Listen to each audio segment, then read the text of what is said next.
in the turban. Little ones stay cursing, older ones out twerking. Talking about lack of education, streets are always dangerous. Bluetooth speakers playing, do you really hear what they saying? Do you know what that mean? Are you down for the team? They speak through signs and symbols, you can learn about these things.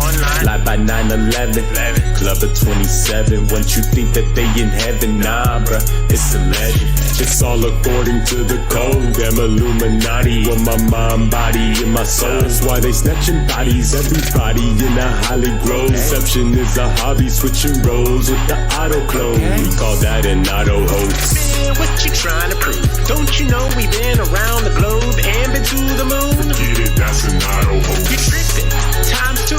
What about the shootings that they always cover on the news? Real, that's an auto They don't hoax. move, we will make the way. Let it spray, right reality like an AKA. Let them know we don't play. They live like life's a party, but it's really like a breakaway. Meditate, focus your attention on your better days. You know what I'm talking about. Don't let these slimy narcissists, antichrist out there turn your eye. Freedom of speech is actuality. That's why the truth must spread by word of mouth, word of mouth. It's all according with my mind, body, and my soul. That's why they snatching bodies, everybody in the Holly Grove. Deception is a hobby, switching roles with the auto clone. Let me turn on my auto hoax. Not even a proven fact. The floor curves into a spinning ball, and you can test for that. Globe is an auto hoax. Man, you must be trolling me. Scientific theories aren't what they are shown to be. Yep, that's an auto hoax. So what you're saying is you don't accept the claim that's missing proof, then you label it. Exactly, it's an auto hoax. Wow, sports is scripted by the number code. What do I really don't? Let me turn on my auto hoax. Squad.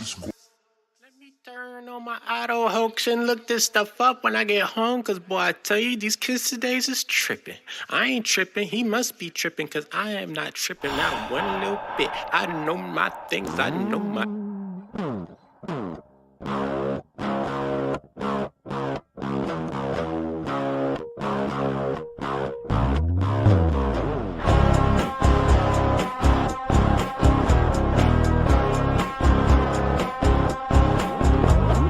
Mask of the beast, mask of the beast, mask of the beast, mask of the beast, mask of the beast, mask of the beast, faceless cock, another NPC.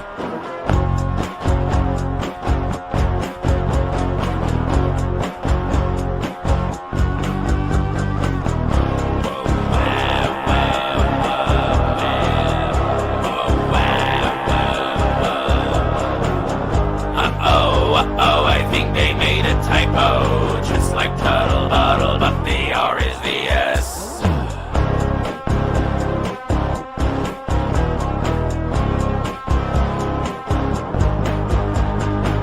Everyone's gone totally retarded. Auto believers of the television programming.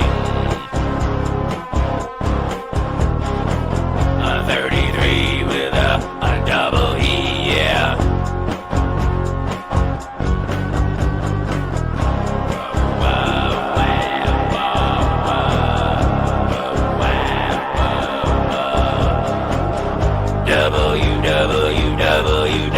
WWWF. Now you're out of breath.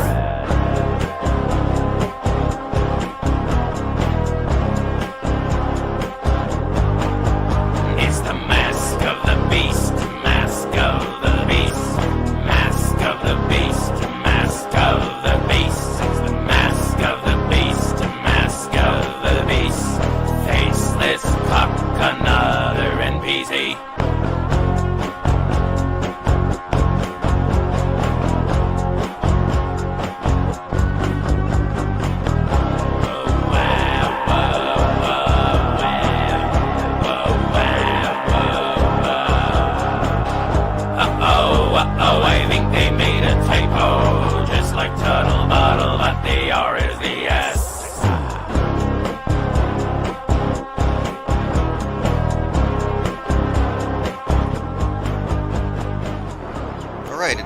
9/15/2023. This is Mask of the Beast. Hello. Lying along to getting along, going along with this fashion statement, which they use to shoehorn in a fascist agenda. And it's a really fascinating topic when you examine the role of coercive group think, fashion, and the subjugation of the individual, the dissenter.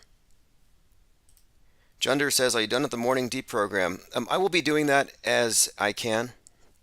Really, right now, I have half my day is art and art sales, and then the rest is this. But as soon as I get to the point where maybe another week or two, once I catch up, I can kind of de-emphasize the art. And so really just whatever pays more at the moment. But right now it's about half and half. But eventually I'll be here mornings and evenings instead of just in the evenings. I mean, I'm here in the mornings, but I'm painting. I'm just not live.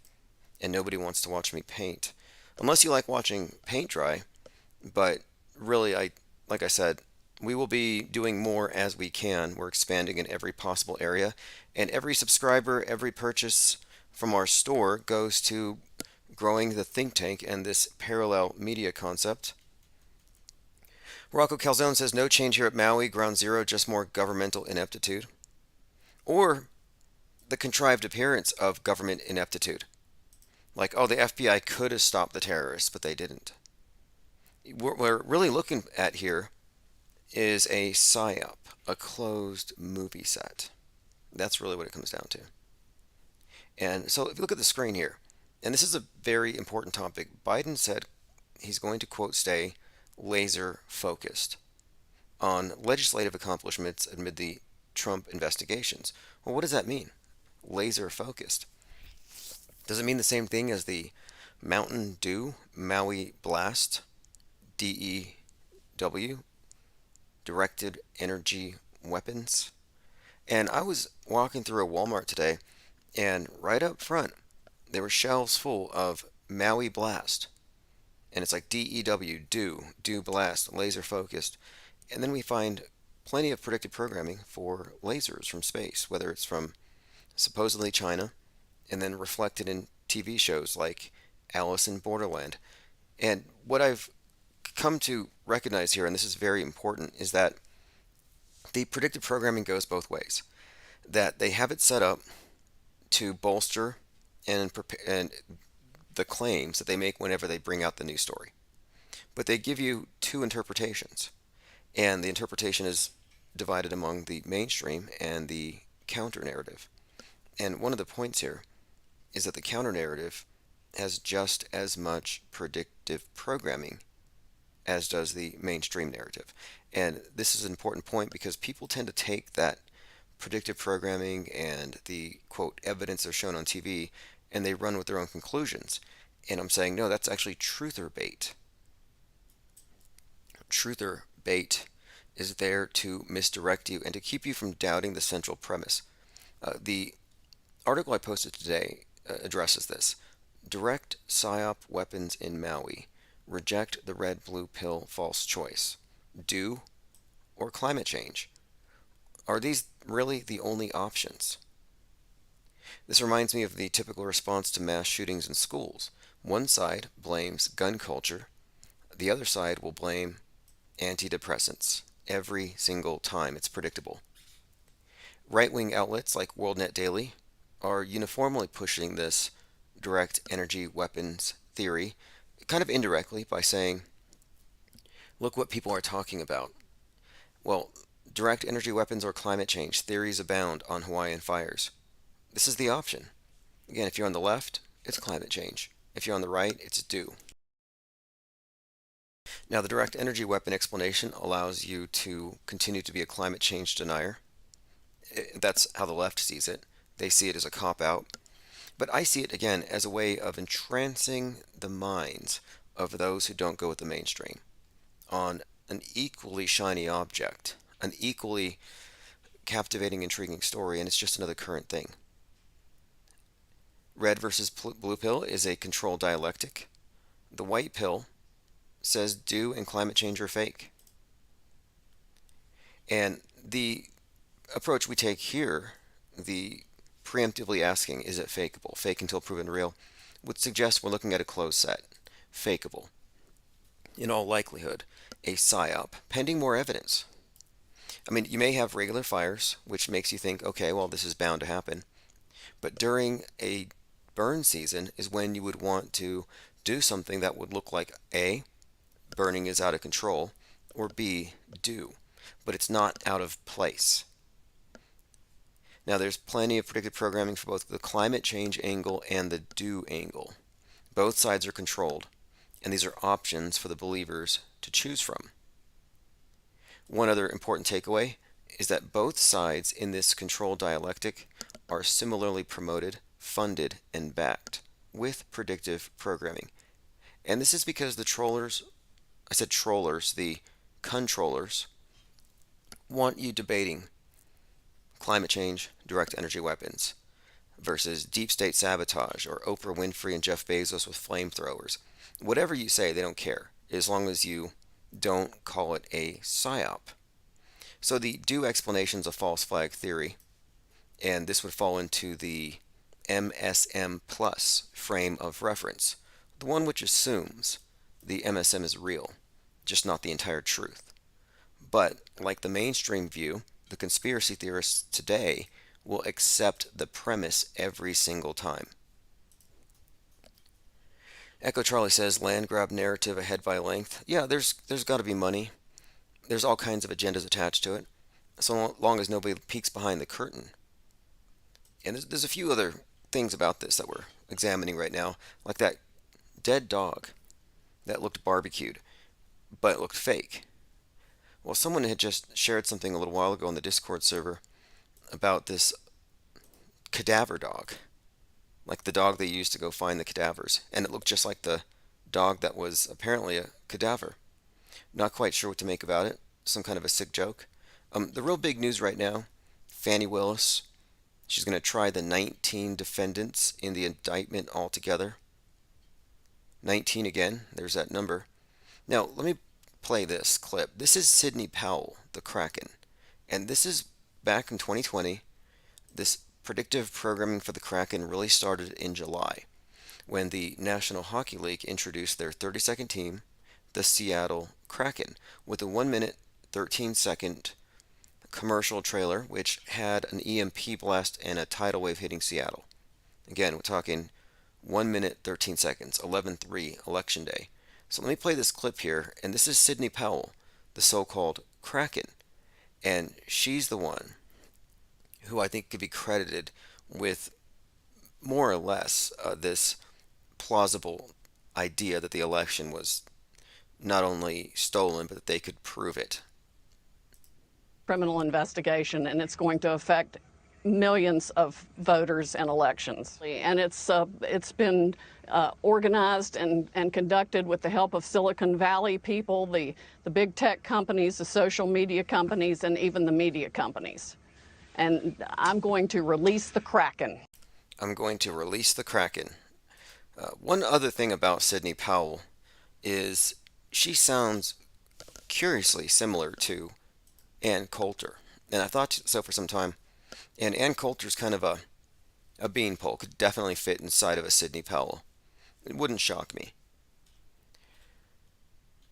Okay, going through your comments. Yeah, the statement says it all. We're going to release the Kraken. And that's really when it started.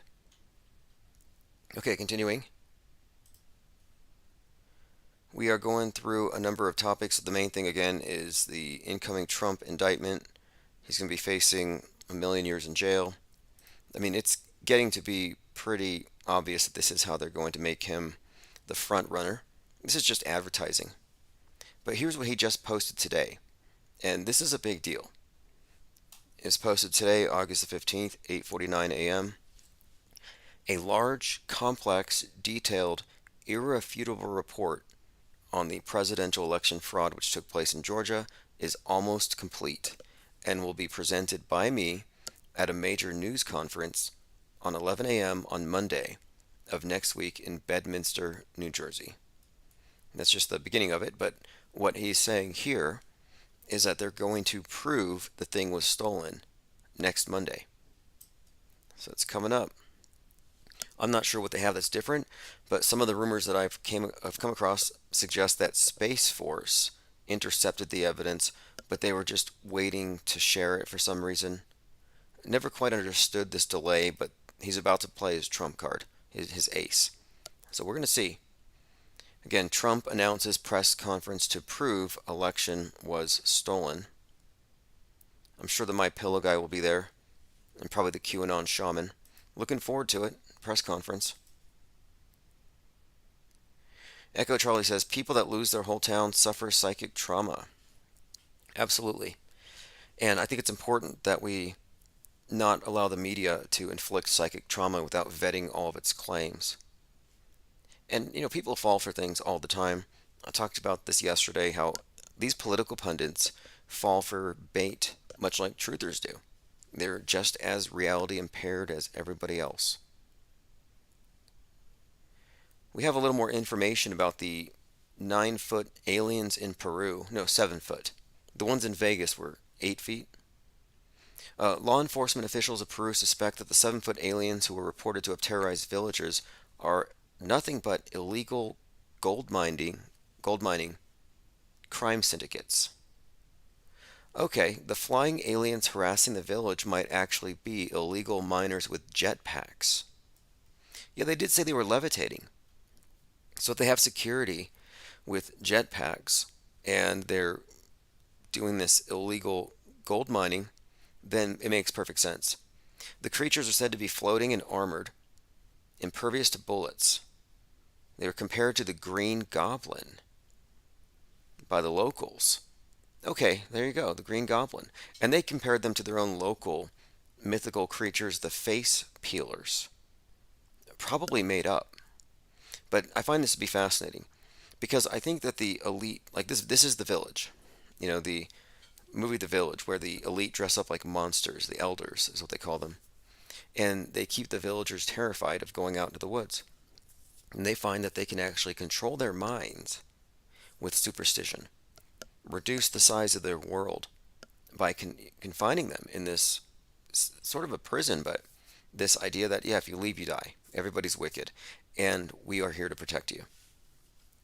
But they take advantage of a disparity of knowledge, where you have the ignorant people in the village and then the elders who actually put them in this kind of a prison. And I think the elite would love to be able to put on alien costumes and harass us. But we don't fall for that stuff anymore. So now they have to be a little more, sophisticated. So now they put on PPE and tell you about these invisible things that are going to kill you. They find other ways to scare you into your homes. They're not as ham-fisted as alien costumes. Kevin Mooring says, why hasn't Alex Hicks been charged? I was thinking about that. Like the QAnon shaman, he got his. He spent 27 months.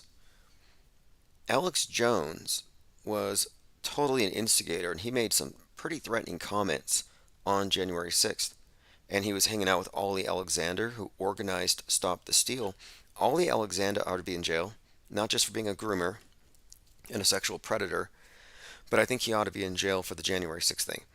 Alex Jones / Hicks ought to as well, but here's why he's not.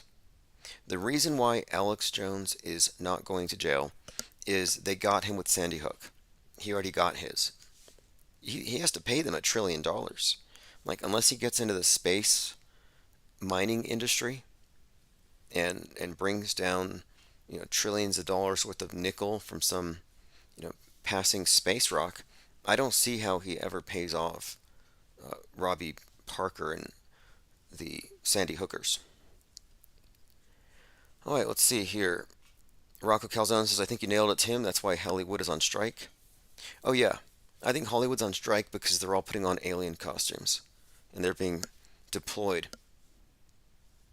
Who knows who it's going to be? You see an alien run inside your house, it's probably one of these out-of-work Hollywood actors. Joined here by Lando Rock. Thank you for joining. Ms. L says, stabbings in Korea have folks self-quarantining. Right, stabbings, drive-by shootings, serial killers, radioactive fallout, air pollution, misinformation. Anything they can do to make you agoraphobic, to keep you in Plato's cave. Plato's cave is your bedroom or your living room and Netflix, the Black Mirror. That's pretty much their objective here. And I think this is just how they feel they have to rule the masses. And I don't feel like I need to be, quote, ruled in the same way. So their rules don't necessarily, their superstitions don't work on us. I mean, that's why well, old news. I mean, we're just kind of going through some of the stuff today. And when I talk about what's coming, or we're talking about the impending nuke and the predictive programming, I'm under zero impression that these things are going to happen literally. Like, for example, if you still think there's any credence to anything that's been reported about Maui, explain this. Maui Police Chief John Pelletier served as incident commander during the deadliest mass shooting in modern U.S. history. We're talking about the Vegas Festival. What are the odds? I mean, you think that he didn't know? You think they tricked him with a bunch of crisis actors? No, obviously. The thing is planned from the highest. The president's in on this stuff. When we're talking about these big psychological warfare operations, and this one was interesting for a few reasons. And there are a few dead giveaways as to how hoaxy it is, especially when you compare it with the follow-up Borderland shooting, the one at Thousand Oaks, the Borderland Bar and Grill, with 50 of the same victims shot at again. I mean, the whole thing is just so phony. But one of the things about Vegas was Jason Aldean, who was 33 at the time, presided over it. And I think this is when they were trying to terrorize the political right, the people who love their guns. They're like, hey, look, we know you love your guns, but even if you're at a country music concert where you celebrate this stuff, it's going to get you. That's when they really started that kind of a plot twist. And then you find Jason Aldean at the center of controversy this summer with his song Try That in a Small Town, which has references to a courthouse where an infamous lynching happened, juxtaposed with clips from BLM riots. In other words, Jason Aldean is a player in this Psy-War game. And the Vegas thing is pretty big for a few reasons. Culture war, gun grab, the QAnoners felt like this was a deep state attack against Trump. I mean, there are all kinds of things attached to it. But the fact that that police chief is presiding over this event just makes me think, yeah, it's all just very psyopy. Okay, another topic. Is the plane freakout lady a Final Destination PR stunt? I think I've solved this one. 23 years later, she reenacted the 2000 Final Destination. So I've been thinking about this Tiffany Gomez, this marketing executive who went viral for freaking out about the plane. But she was specifically saying that the plane was going to explode.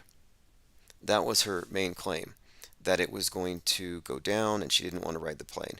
Well, this happens to be the exact storyline of the film Final Destination, which was released in the year 2000. Now, the significance is this. One, just it says here, Alex insists everyone get off the plane, and they all watch as it explodes. So she was outside screaming to the cops, F you, it will blow up, and she was recording it on her phone.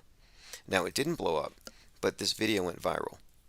And I don't think anything goes viral in today's controlled media matrix unless it's allowed, unless it's part of some bigger zeitgeist shaping agenda. I think that's just a good rule of thumb. So in this case, this has to mean something. Then you find out she's a marketing executive, which just basically says a wizard, a media wizard, mind control, or as Mazel suggests, a gag actress, Government Actors Guild. But then this is what struck me. The movie was 23 years ago, and it came out a year before the September 11th attacks, and it involved an exploding plane. I'm just pointing this out because the timing of it could be presaging something. Like, for example, this movie was about a plane exploding, and she got off. Well, in this recreation she did, she was talking about this person not being real, so maybe this could be predicting an alien invasion.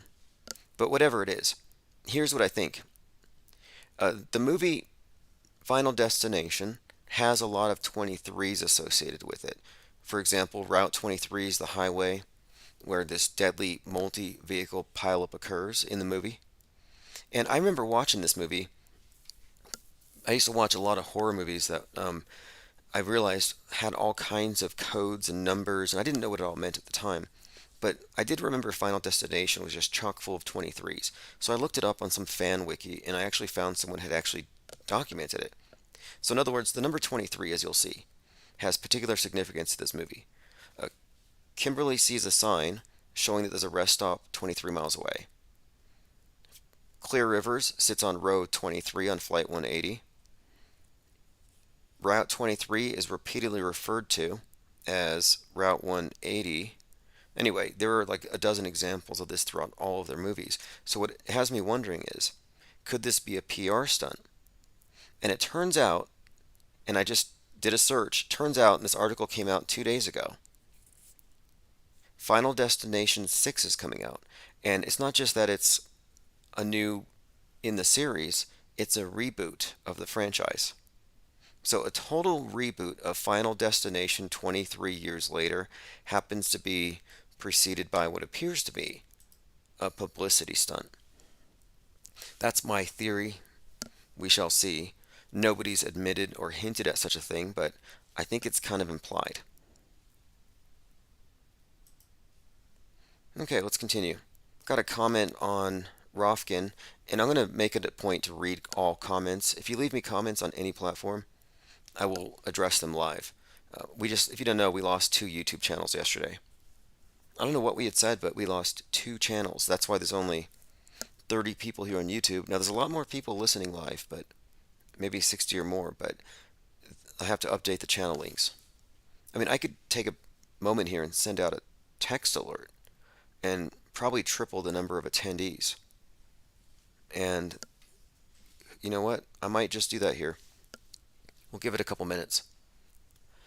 Maybe it's 7 o'clock. Okay, continuing. This comment from Robotic Double says, I highly recommend checking out Dose of Reality, Brian Staveley's 9/11 research here on Rofkin. Deep Revelations. Okay. And then he asks if I can bump the resolution to 1080. Okay, I will consider both. And yeah, it is true that the pre-Mandela affected Brian Staveley's work is rather objective and worth examining. The Mandela effect is reality fluidity. And if you're not reality fluid, it might not be the thing for you. Maybe it is, no judgment. Maga Rico, Law catches up to the dawn. 10 days to turn himself in. Haven't I been calling him a bad Don, as in the Antichrist from Revelation 9:11, the king reigning over the abyss, Don being a king, a mafia Don, and then I mentioned that at his 42nd birthday party, they had a UFO and lasers and a Michael Jackson rendition of Bad rewritten about Donald Trump. So I said, yeah, he's a bad Don, Abaddon, the destroyer from Revelation 9:11. Now, here he is on the Drudge Report being called a Don, like a mafia Don. Maga Rico. And what this basically means, I think, is they're going to drag everybody in, and they're all going to be hit with the same charges, and the underlings are going to turn on the mafia boss. But again, a bad Don is a consistent theme, and it has to do with the nuke. It has to do with the Antichrist. It has all kinds of connotations, but we'll continue to look at that. Now, this is fascinating. This was sent to me by Mr. Trustworthy. Very fascinating lead. So, Sean King. If you don't know who Sean King is, he's a transracial, kind of like Rachel Dolezal. He is, this is all just silliness to me, but it's so typical of the leftist activists to be just such deep fakers. Anyway, he claimed he was black and he got exposed as his father said no, he's not. His father was mad at him for saying that he had been fathered by somebody else. But no, this guy goes to extraordinary lengths, Sean King, to style himself to look like Malcolm X. Sean King is a big name in BLM and in this race war propagation in general. And he's a very key figure. Just leave it at that. But anyway, he makes himself look like Malcolm X, and he has his nickname Telcom X for a few reasons. But I'm bringing him up now because he's pointing out that Fani Willis is, quote, the chickens coming home to roost for Republicans after her indictment of Trump and the 18 others. Chickens coming home to roost. Now, this is a very interesting expression, and it has to do with Malcolm X. And this is what, again, Mr. Trustworthy found. Chickens coming home to roost is what Malcolm X said after JFK died. Sean King using the exact same phrase describing Trump in Atlanta. So there you go. Interesting connection, and now let me get a little more background on it. You may have heard that expression before. The roosting chickens of the title comes from a 1963 Malcolm X speech about the John F. Kennedy assassination, which the rights activists called merely a case of chickens coming home to roost. So there it is, 1963, Malcolm X.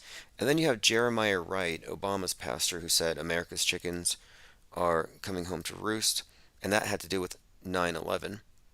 On the screen here you have Sean King. Now, there's a whole tangent we could go into with him and a host of other characters. I'm pretty sure he even faked his own beating. That's the level of PSYOP activists we're talking about, like Rachel Dolezal putting a noose in her own mailbox and claiming the Klan did it, and then they find out she did it, that kind of thing. That's the level of politics. But the fact that he brings that up is a callback to Malcolm X saying the same exact thing. All right, let's see. Going through your comments. Echo Charlie says you did figure it out. Yeah, about the 23 years later. Yeah, I'm waiting to find out. I'm waiting to find out if that marketing executive was working for the Final Destination franchise. Okay, moving on. Entertainment Weekly, Ben Kingsley stars the opposite from an alien in Jules. And so you're looking at this alien made up of prosthetics. And this is the reason why I grabbed this link here. It's from Entertainment Weekly about a man hanging out with an alien. And if you look at this alien, it looks like just basically he's made out of dough. I mean, I'm not trying to be hypercritical of it. I'm not body shaming it.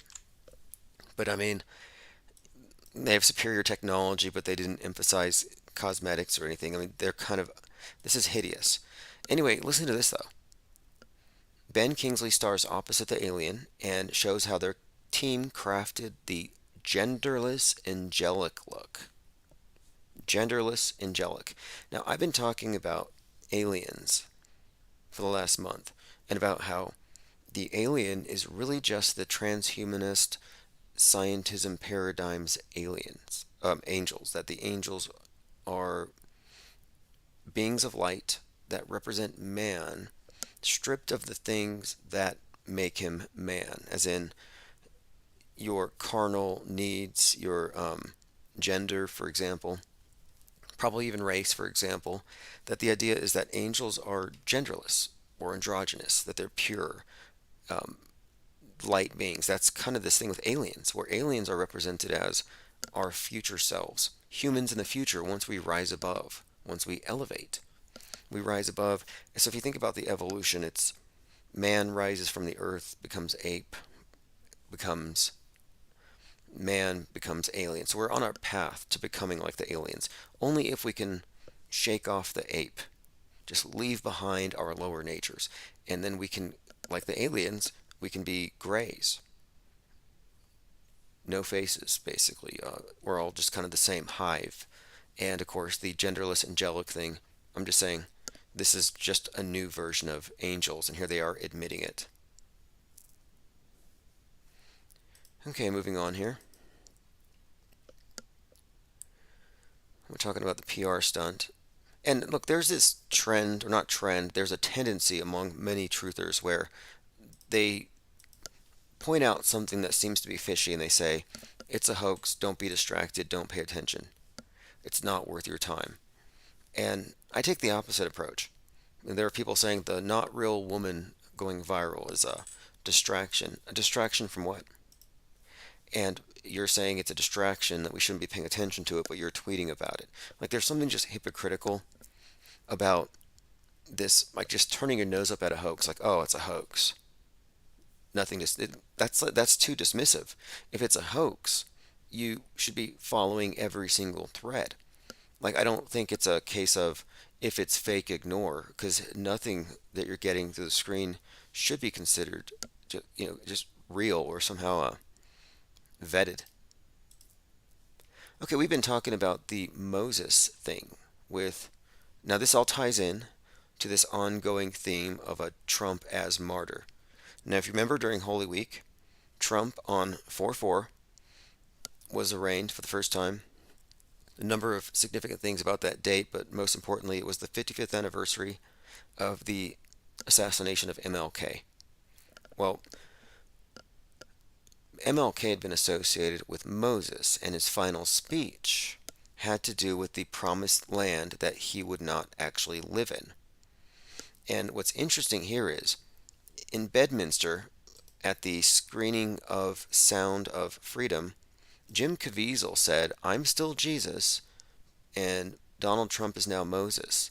And he said Donald Trump wears the, quote, mantle of Moses. So there you have another MLK Moses type martyr connection when you think about the idea that he doesn't see the promised land. The promised land is MAGA. MAGA, which is America sans progressivism, going back when it was great. Again, going back to what it was in the past. Well, listen to this. This is Charlie Kirk from Turning Point USA. Now, Turning Point is a reference, if you ask me, to Turner Diaries. And the turning point has always been when they come for the guns. Just the name Turning Point has a lot of connotations, but I'm going to play this clip here mainly because he's talking about Deuteronomy and Moses. And I think it pertains to Trump and MAGA, which is being hinted here that he won't see, but that they will have to fight to achieve it. The entire book of Deuteronomy is a political book. It's Moses' farewell address, where he doesn't get to go into the promised land. Okay, he's talking about Moses' farewell address and how Deuteronomy is a political book. I'm not going to play the whole clip. He is telling the people that he led in the next generation that is going to fulfill God's promise, right? A 14-day journey took them 40 years. Okay, so in other words, what he's saying, this is Charlie Kirk from the Turning Point USA, that in this speech, Moses was saying that he wasn't going to see it, but the next generation would. And I think what is being hinted at here, or pointed to, is that the MAGA will have to be achieved in the next period of time. This is like this is part of their conflating their political mission with this religious storyline. I mean, it's fascinating what they've done here. Rocco says, so Trump won't see his coronation. Well, exactly. And then I see this message from this police chief. It's like Trump will get his mug shot. I mean, everything's increasingly ominous. They showed the back of his head, and he had that line that just split the back of his head. Very ominous, as I've been saying. But we will continue here. If it does follow the Bible perfectly, and if they are scripting it that way, then he will likely survive the head wound. Now, let me play this clip. This is interesting. This is an example of a true believer, and I admire this. This is the only COVIDiot that I respect. All the other ones out there driving around with their masks, I'm like, that is so inconsistent, it's not even scientific. It's just virtue signaling. If you really believed it, you wouldn't leave your house. I've been saying that since day one. And here we finally have a Portland woman who has not left her house in 3 years. She hasn't left, and she really wants to see Barbie. And so what she does here, I'll play a short clip. Because I don't love going to the movie theater. But I'll tell you what, it pisses me off that I can't go see Barbie. So she really wants to see Barbie, so she rents a theater and she rents it for only 20 attendees. Everyone has to wear the N95 mask, they will be vaccinated, and only one employee will be there also in a mask who agrees with this. So it's an entire group of people who are pure, and they're essentially watching it in a group quarantine. And they will not be in contact with anyone who is possibly impure. So I'm just saying this is like one of the few times, possibly the only time, that I've seen a COVIDiot actually not being a hypocrite, and I'm probably this person's biggest fan at the moment. I wish I could find more people who would live up to what they preach. Let me play a few moments of this clip. Of this. It's just a minute long. It's a TikTok, but To the movie theater. But I'll tell you what, it pisses me off that I can't go see Barbie. I want to go see it. Even if it is white feminism, I want to be able to go. So I'm doing a thing. And if you live in the Pacific Northwest, you can do a thing with me. Here's what it is. Next week, which is July 31st, August 1st, someday next week on a weekday, I am renting out a theater in renting out a theater. All right, well, it already happened. I hope they survived. All right, into the break says, how does she have that much money? Probably working remotely. That's one good thing about 2020 is a lot of people learned how to work remotely. Even if it is white feminism, yeah. I didn't know what that was until I listened to a couple of podcasts on the topic. J. Diggs says, update, her heart gave out on the way to the theater. Right. And of course, that would be blamed on a booster. Okay, let's see what we have. And no one's going to blame a sedentary lifestyle, obviously. Okay, this is a message that was sent to me by Plain as Day. Enjoy your mission and shows. We know the daily truth grind can get too serious, even mind-numbing. Does the IPS have a spot for high-frequency smart memes for open minds? I think this is a good idea. I think this is a great idea. And we need to come up with some kind of, maybe a thread, somewhere where we basically S-post our best memes. We had that in Discord and they torched it. They burned a library of epic memeage, and we need to build it back up. And a lot of those were saved by Tim Osman, and he sent me the Google Drive. We need to have a place, though. Absolutely. We need a public Timbuktu. So that's high priority, which is the reason why I bookmarked it. Again, we need a public Timbuktu. Sparkling Water says, I'm not mad at her. She's consistent, if nothing else. Yeah, she's the only non-hypocrite. Like, Greta should be living that life. And she's living the opposite of it. More on the news about Trump's upcoming press conference. Trump claims the DoD and Space Force have the real results from the 2020 election. Now, we know space is fake, but this is interesting to think about because, Space Force controls all of the military satellites. And if space is fake, what does it say about the rest of the military and its mission? I mean, these are deep questions that, to really flesh it out, it gets into this zone where, I don't know, I think some people are still protective of certain institutions. Or defensive, like, some people are like, we landed on the moon. No, we were duped. Physics and science didn't get us to the moon. Movie magic and propaganda did. The ultimate in mind control. Really, that was just them dominating. Just like with the nuke, they obliterated objective reality. They hijacked it. Meanwhile, they put everyone into what they believe is a hostage situation because at any moment we could all get nuked. Turns out that's all fake. But the masses don't know, so the illusion proceeds, it persists. Okay, let's see. Echo Charlie says, virus can live on fake leather for 6.66 hours. Now, that's some dangerous medical misinformation. It's amazing how sensitive they are about this. It's like the only people who are really sensitive about their stories are pretty much liars. Okay, let's see what we have here. Space Force captured the real results. The DoD has all the goods. They've been waiting to show the American public because if they showed them right away, it would lead to a civil war. Well, you know who keeps calling for a civil war? Tim Pool. Every other tweet is civil war, but it's really kind of tepid, weak, milquetoast. Lowercase civil war. Not all caps, no apostrophes, just lowercase civil war. Not even a question mark. It's just the most ambiguous, like, limp war cry ever tweeted. And he does it like every few hours whenever some article triggers him. Civil war, civil war. It's like World War III, Civil War. Which is it going to be? Okay, continuing. Trump ended the deal when he visited the Queen. Oh yeah, let me play this hopium. Just hopium, but let's. I sit on a task force at the Department of Defense, and the thing is. Okay, this is Dr. Jan Helper Hayes, and she was a former VP. She is a former VP of the Republican Overseas. This is interesting because she's the one who says that the Space Force has evidence, but this feels like kind of fake newsy. But I'll play it anyway. They've got the goods.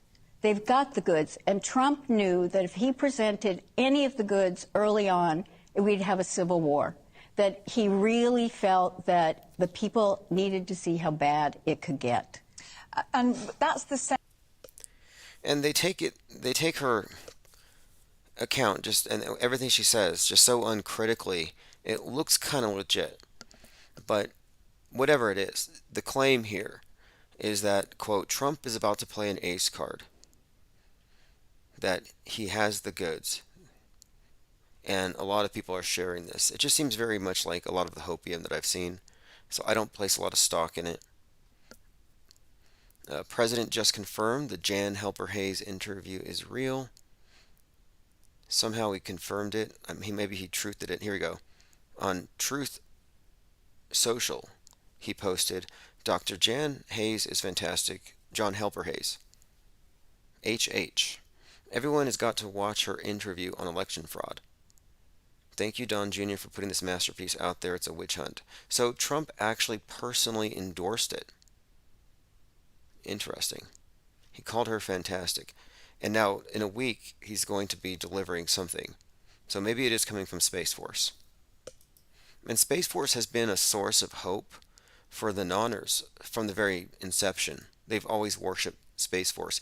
And that's kind of the reason why the Q thing shunned Flat Earth. For example, Q specifically responded to someone asking, is Earth flat? And he said no.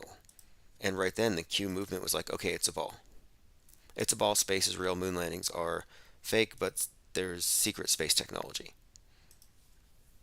Nice little bit of mental gymnastics, problem solved. Okay, moving on. Okay, this is the image that I was referring to with the dog. Synchromorpheus posted it. When did that image of the burnt dog first appear? Because here's a black, quote, cadaver dog on August 12th. Maybe it was just tuckered out from a hard day's work and taking a nap. And here you have a member of a search and rescue team walking with a cadaver dog near Front Street following the destructive wildfire. And this dog here looks exactly like the dead dog that was censored on my Twitter feed. Same dog. So it's likely the dog was just scratching its back on the ground, and then they said it was a dead dog. And it wasn't near anything burned. It was like in the middle of the road. Didn't make sense. Although I kind of suggested maybe it was some kind of sacrifice to the dog star. Something along those lines, which would be totally on brand for the people behind this charade. Okay, phones are open. The number is on the screen. Let me go through your comments. Diana says, oh yeah, ace card, I thought he was playing chess. Yeah, this would be a 4D chess move. And I 100% agree that what you're seeing is 4D chess. But the thing is, it's not Trump playing 4D chess. He's a piece on the chessboard. And it's being played, if you ask me, against the public. I think that's probably the best way to explain it. Again, we've been talking about the important takeaway here with this latest display, this latest bit of theater, is that they will put a lot of effort into predictive programming, and truthers are just taking the bait. They're all running around with their current thing. The current thing is direct energy weapons. Trump faces 76.5 years in prison in Georgia, 91 counts, 727.5 years overall, plus death penalty. Okay, and then Alex, of course, Alex Jones has to pay $2 trillion. Now, this is Dr. Shiva, and someone asked him, what do you think about Trump's plight? Well, Dr. Shiva is running for office, and he is the only outlier. Was just indicted during the stream, and he comments, he's not a panderer. You have the Vivek rapping like Eminem in bad karaoke, cringeworthy. He's not even. It's bad pandering, because if he was paying attention, he would know that they're looking for country music, not more MAGA rap. But Dr. Shiva's take on it is, I think, pretty acceptable for a presidential candidate. Cares? The elites fight among each other. Let them devour each other. You should ask, what the fuck did Trump do when he was in office? He supported lockdowns. Why do you care for these people? They don't. Yep, exactly. He says, why do you care? The elites fight among each other. Let them devour each other. Interesting point. Give a fuck about you. Get it through your head. Let them annihilate each other. Let them eat up. Let them do whatever the hell they want. Are you going to give him money? I hope you're not. Okay, he gets indicted. Who cares? Okay, and then actually this is funny because he actually quotes Malcolm X. He says, as Malcolm X said, the chickens have come home to roost. That's fascinating. I didn't catch that the first time I listened to it. It's indicted. Who cares? As Malcolm X said, the chickens have come home to roost. The chickens have come home to roost. Now that's an interesting turn of phrase. It's like a meme going around. Interesting. Okay, well again, the association is Malcolm X, JFK, Talcum X, Donald Trump, and then you have Jeremiah Wright, 9/11. All instances of this, and now he uses it too. Fascinating. AJ206 says Vivek was brought in to overshadow Dr. Shiva because they know he's the real deal. Well, I don't see a lot of competition there.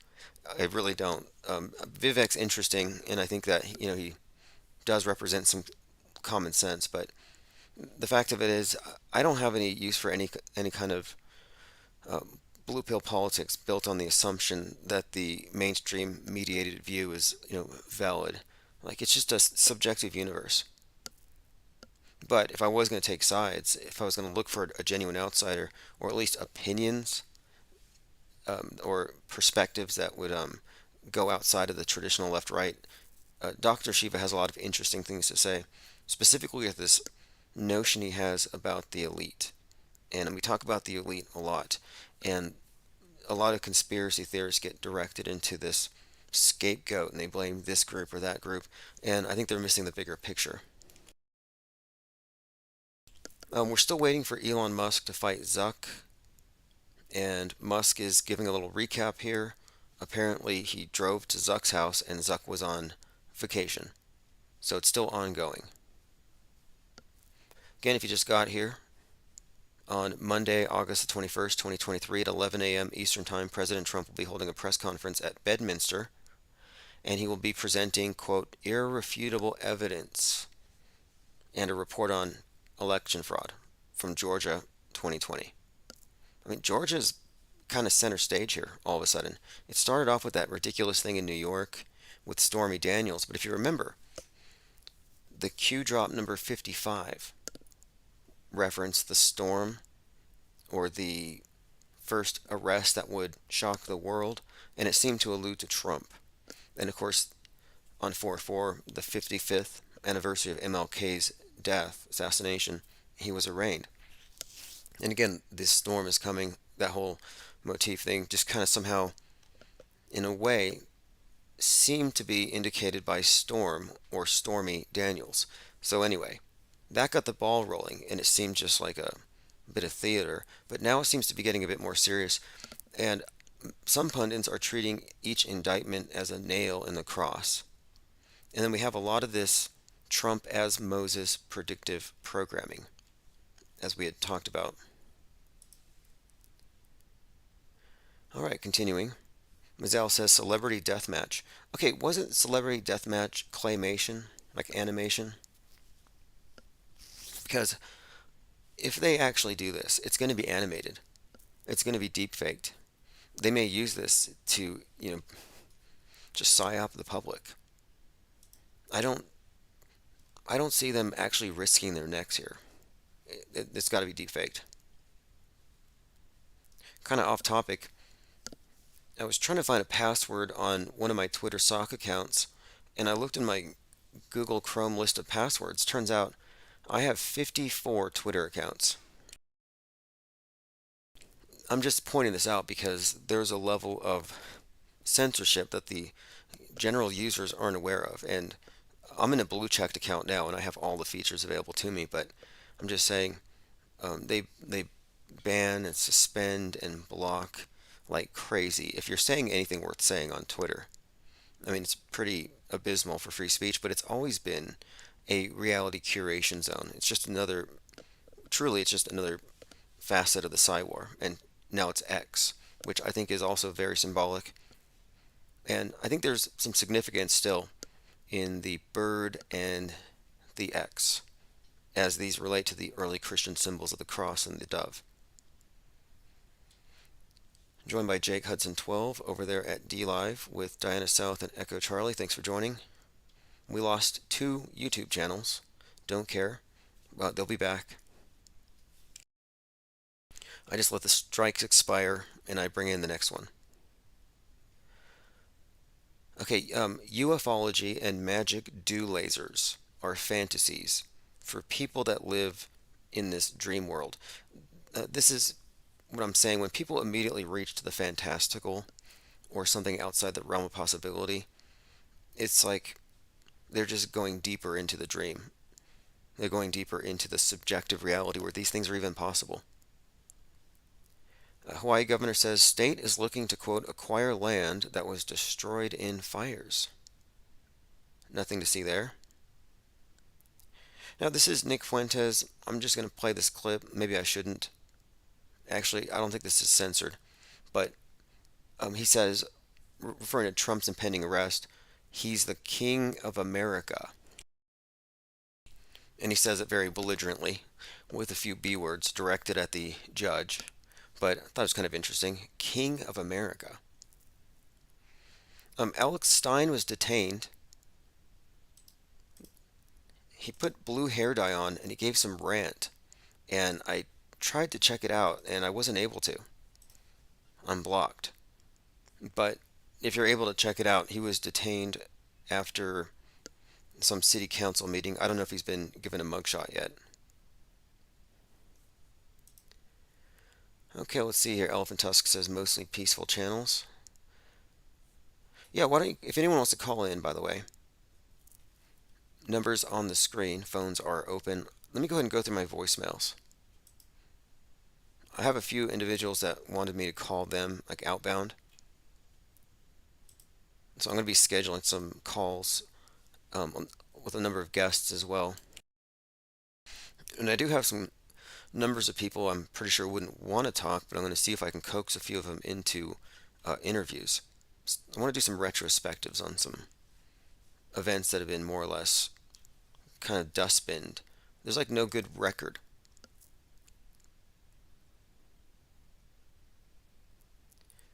All right, we've been talking about the importance of not falling for guardrails, which are the planted stories, the second shooters, the space lasers that are the alternative explanation that everybody cares about for a few days. And then they move on to the next thing, when behind it is generally the truth. And this space laser thing is a huge psyop, and it's just bizarre how it's on the Mountain Dews. It's like right there in your face.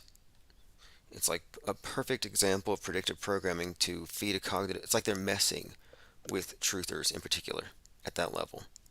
Like anybody who questions it, let them fall for this fantasy and everyone will assume that we do have space lasers.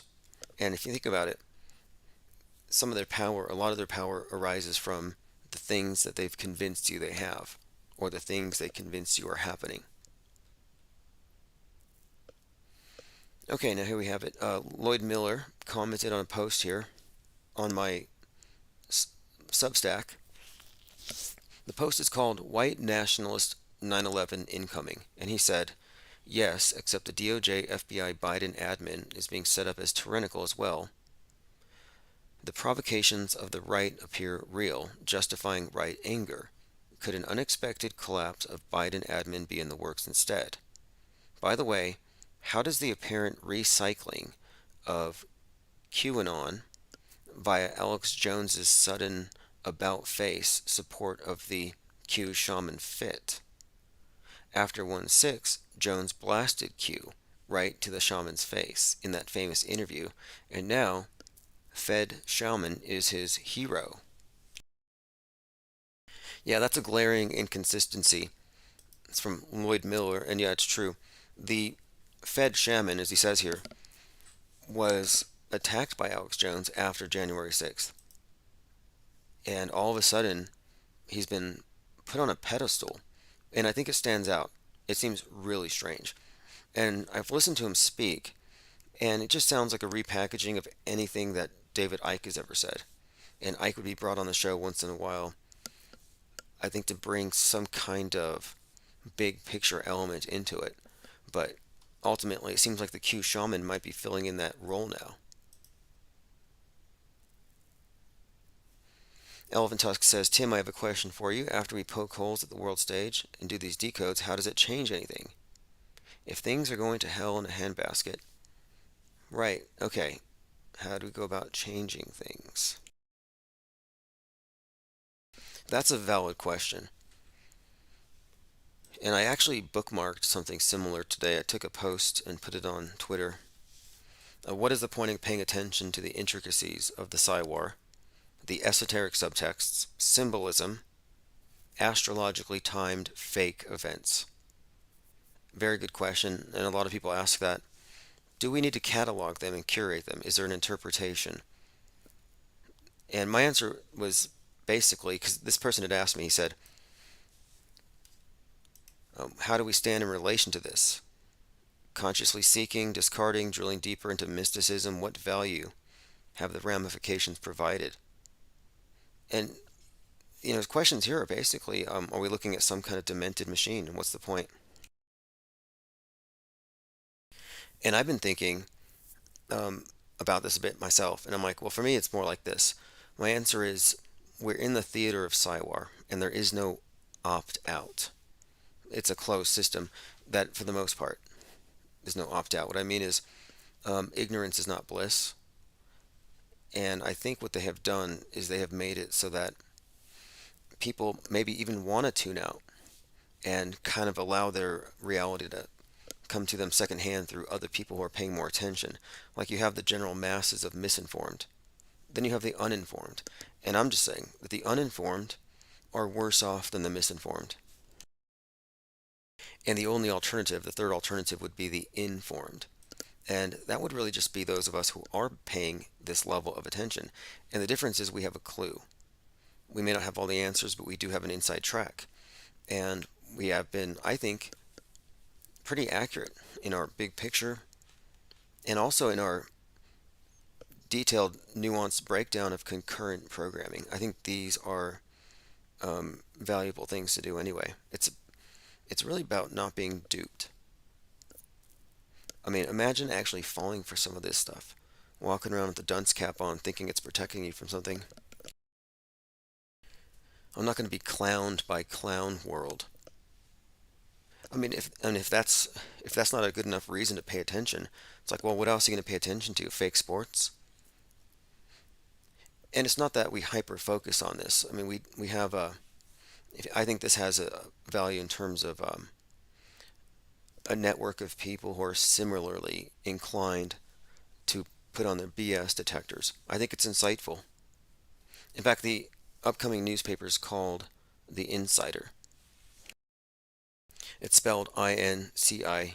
Ter, which is actually it's a reference to the founder of the Jesuits and his expression about spreading the faith. And you'll see when it comes out. Jungle Jim says, "Can I be outformed?"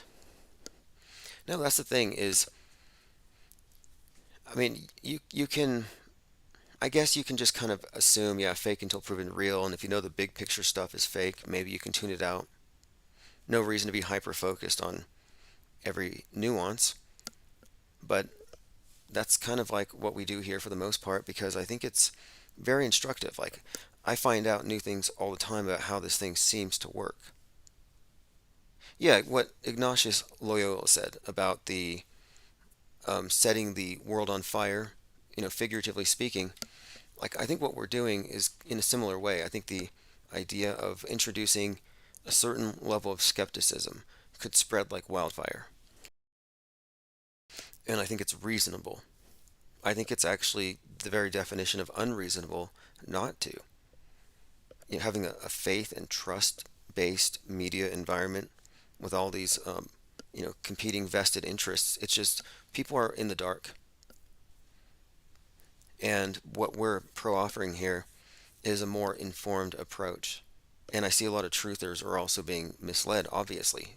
They're all taking the red pill, which has been laced with mentanol.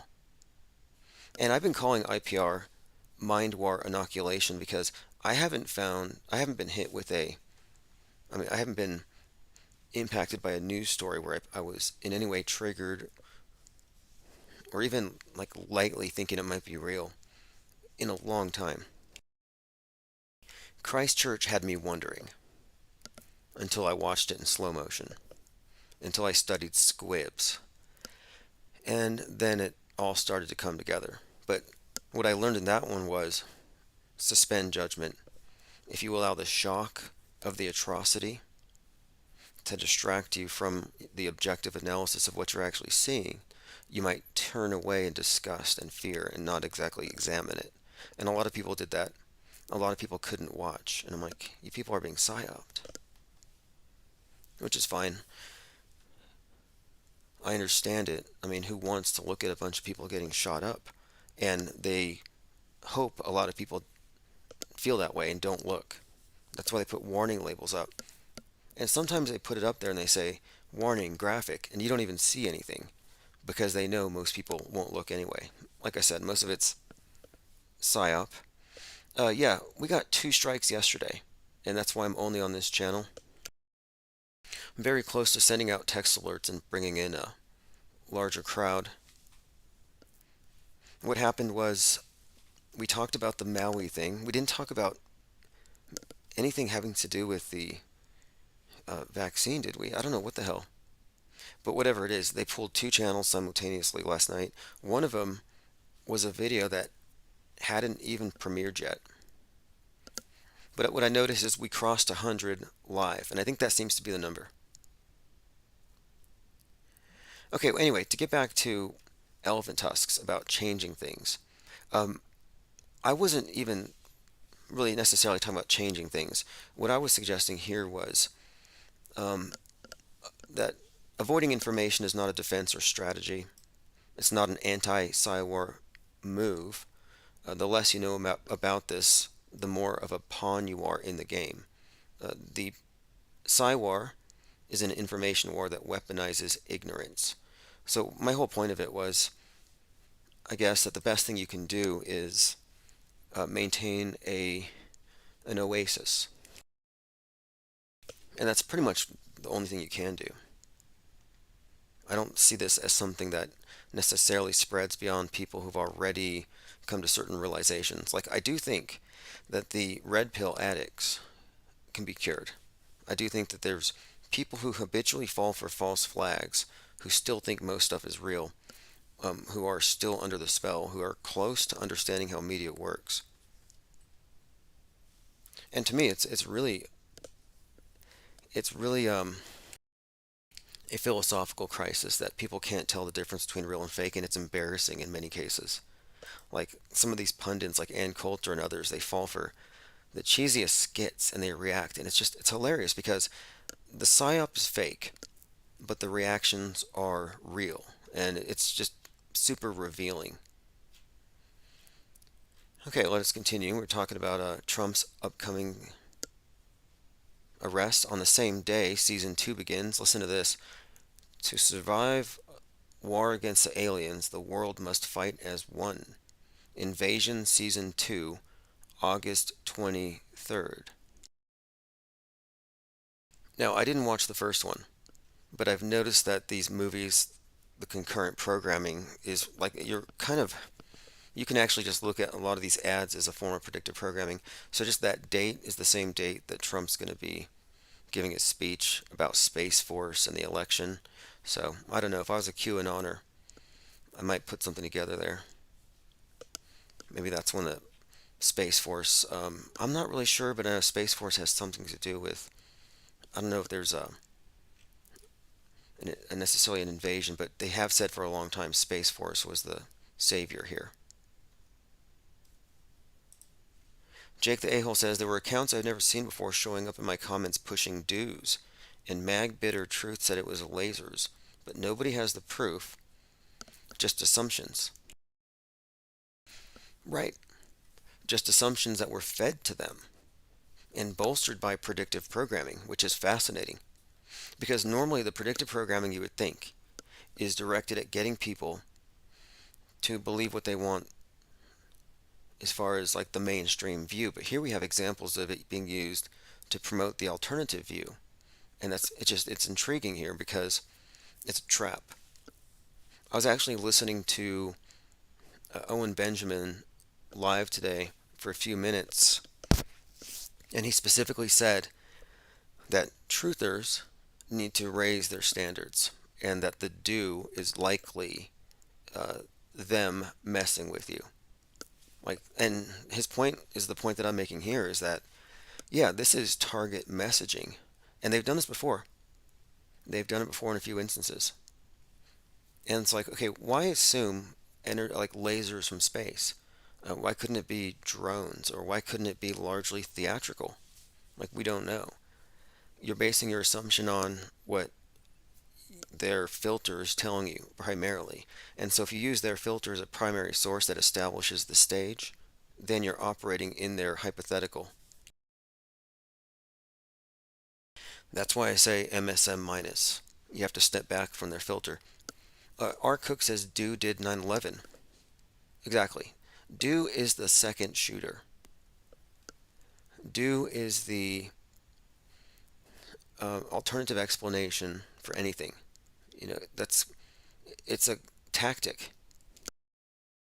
And that's why everyone's spreading it. And they're spreading bad information, which takes 5 seconds to debunk. Like, I see this image going around of this laser beam blowing up this area, and you're like, well, no, actually that was from Brazil. And that was CCTV of a transformer exploding, and there was a reflection on the power line, and it made it look like a laser beam. So someone took that clip and they shared it as though it was recent, and then it goes viral. And that kind of thing causes people to believe stuff. It's fascinating. What we're seeing here is the intentional insertion of mind junk. And if you just believe it because you see it, you have, there's an issue there. And that's what we've been describing here. Mind war inoculation. It's really as simple as withholding judgment until you get all the pieces, not assuming that you have a complete picture. Like, I wasn't ready to react day one on this thing out there. The timing of it, the coordination, just everything just seems to, like, Biden hanging out on the beach was like a big focus for like a week. And then Biden says something about laser focus. And I'm like, okay, this is getting really weird. Almost too intentional to be believed. Okay, going through some comments. Erica Bear says, there's another Mountain Dew called Baja Blast. Yeah, I saw that one, the cherry flavored one, which made me think of cherry bombs, and it had airplanes on it. So maybe it's some kind of munition. But anyway, the point of it is, there is this tendency, specifically among the people that you would term, quote, truthers, to believe what they see if it comes from their preferred sources. And I've been finding more and more of these sources are availing themselves of Midjourney and ChatGPT, and they're just making stuff up. And there's very little fact checking. Not to mention recycled Q drops. I mean, there's even a Q drop that says something about flushing the bad guys out with fire. And so some said that, oh, Q did it. I'm like, wow. So Q just torched this place, and you guys think this is acceptable, and that's the person you're following? All right, here is Simpsons predictions.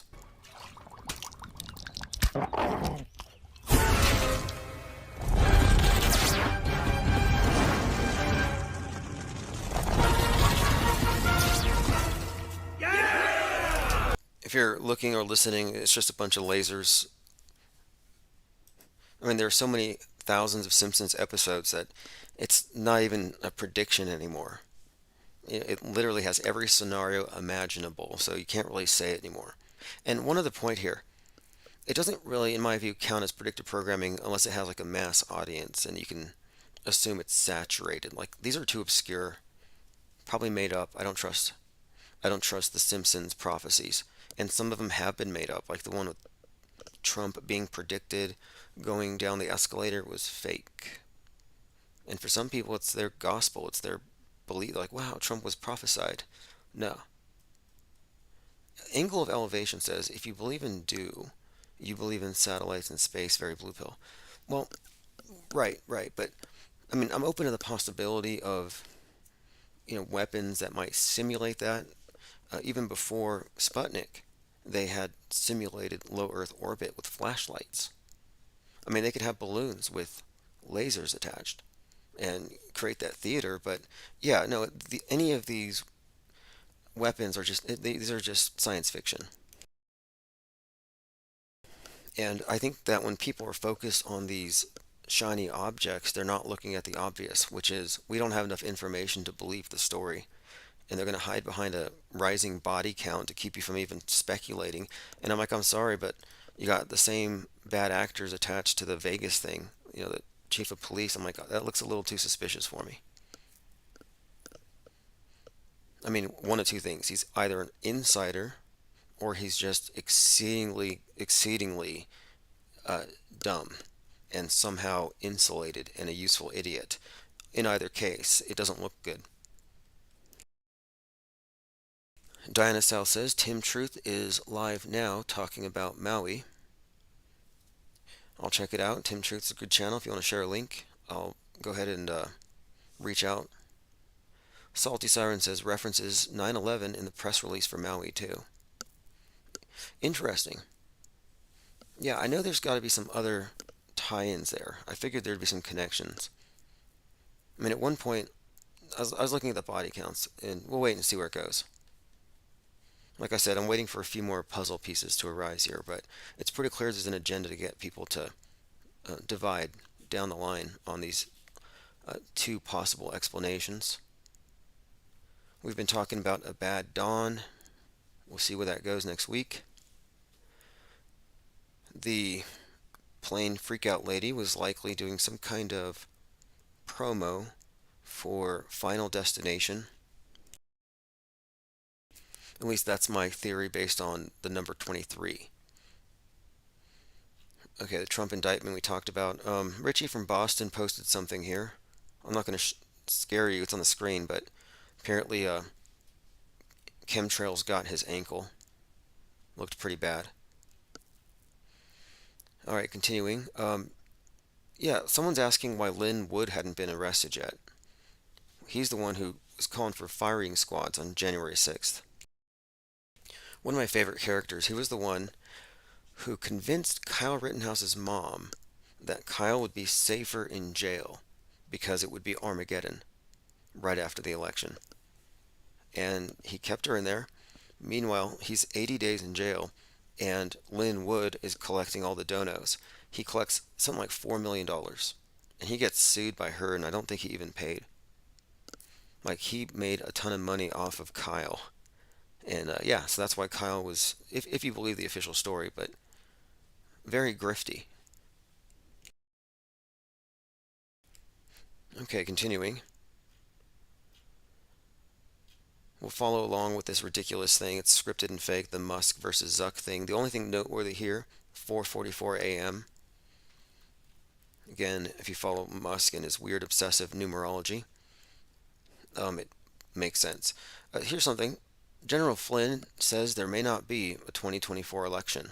Just a heads up. 2024 election doesn't occur, but that's pretty much what he said, was that he can see a scenario, as I can, a scenario that we don't have an election in 2024, that some other, and they call them black swans, some other black swan type event occurs, or maybe there's a.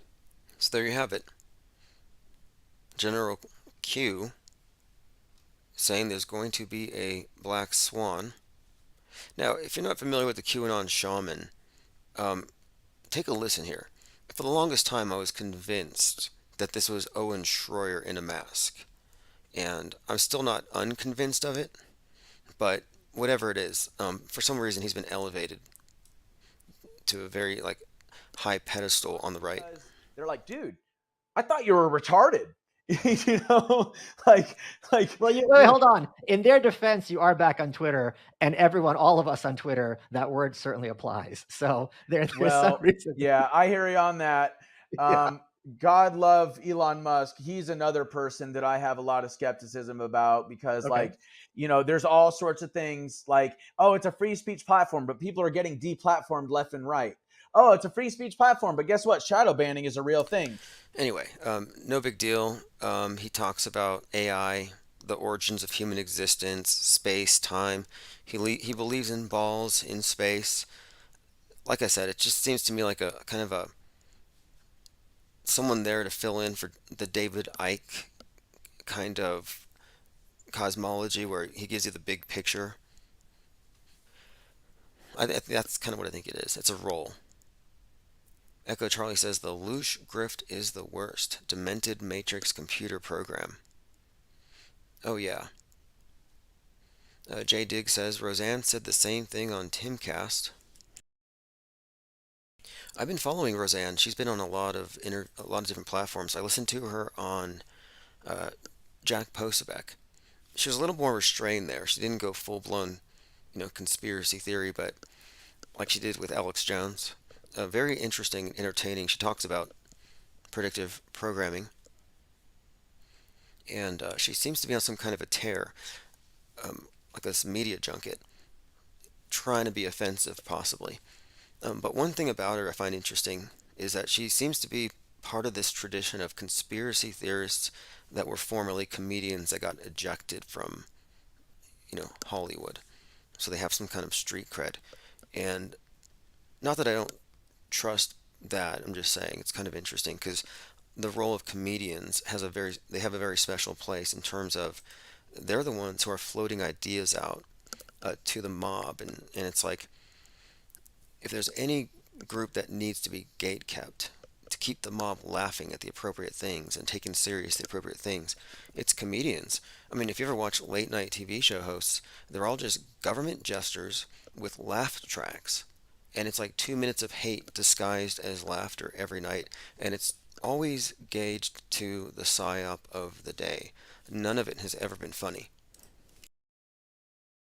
And if you've ever laughed at it, it's because you weren't Psywar aware. And if you go back and look, you'll find it's actually not funny. Maybe you can check. The last I checked, it was like Jimmy Fallon groping Sophia the robot, pretending to be a nervous teenager. And I was like, what the hell?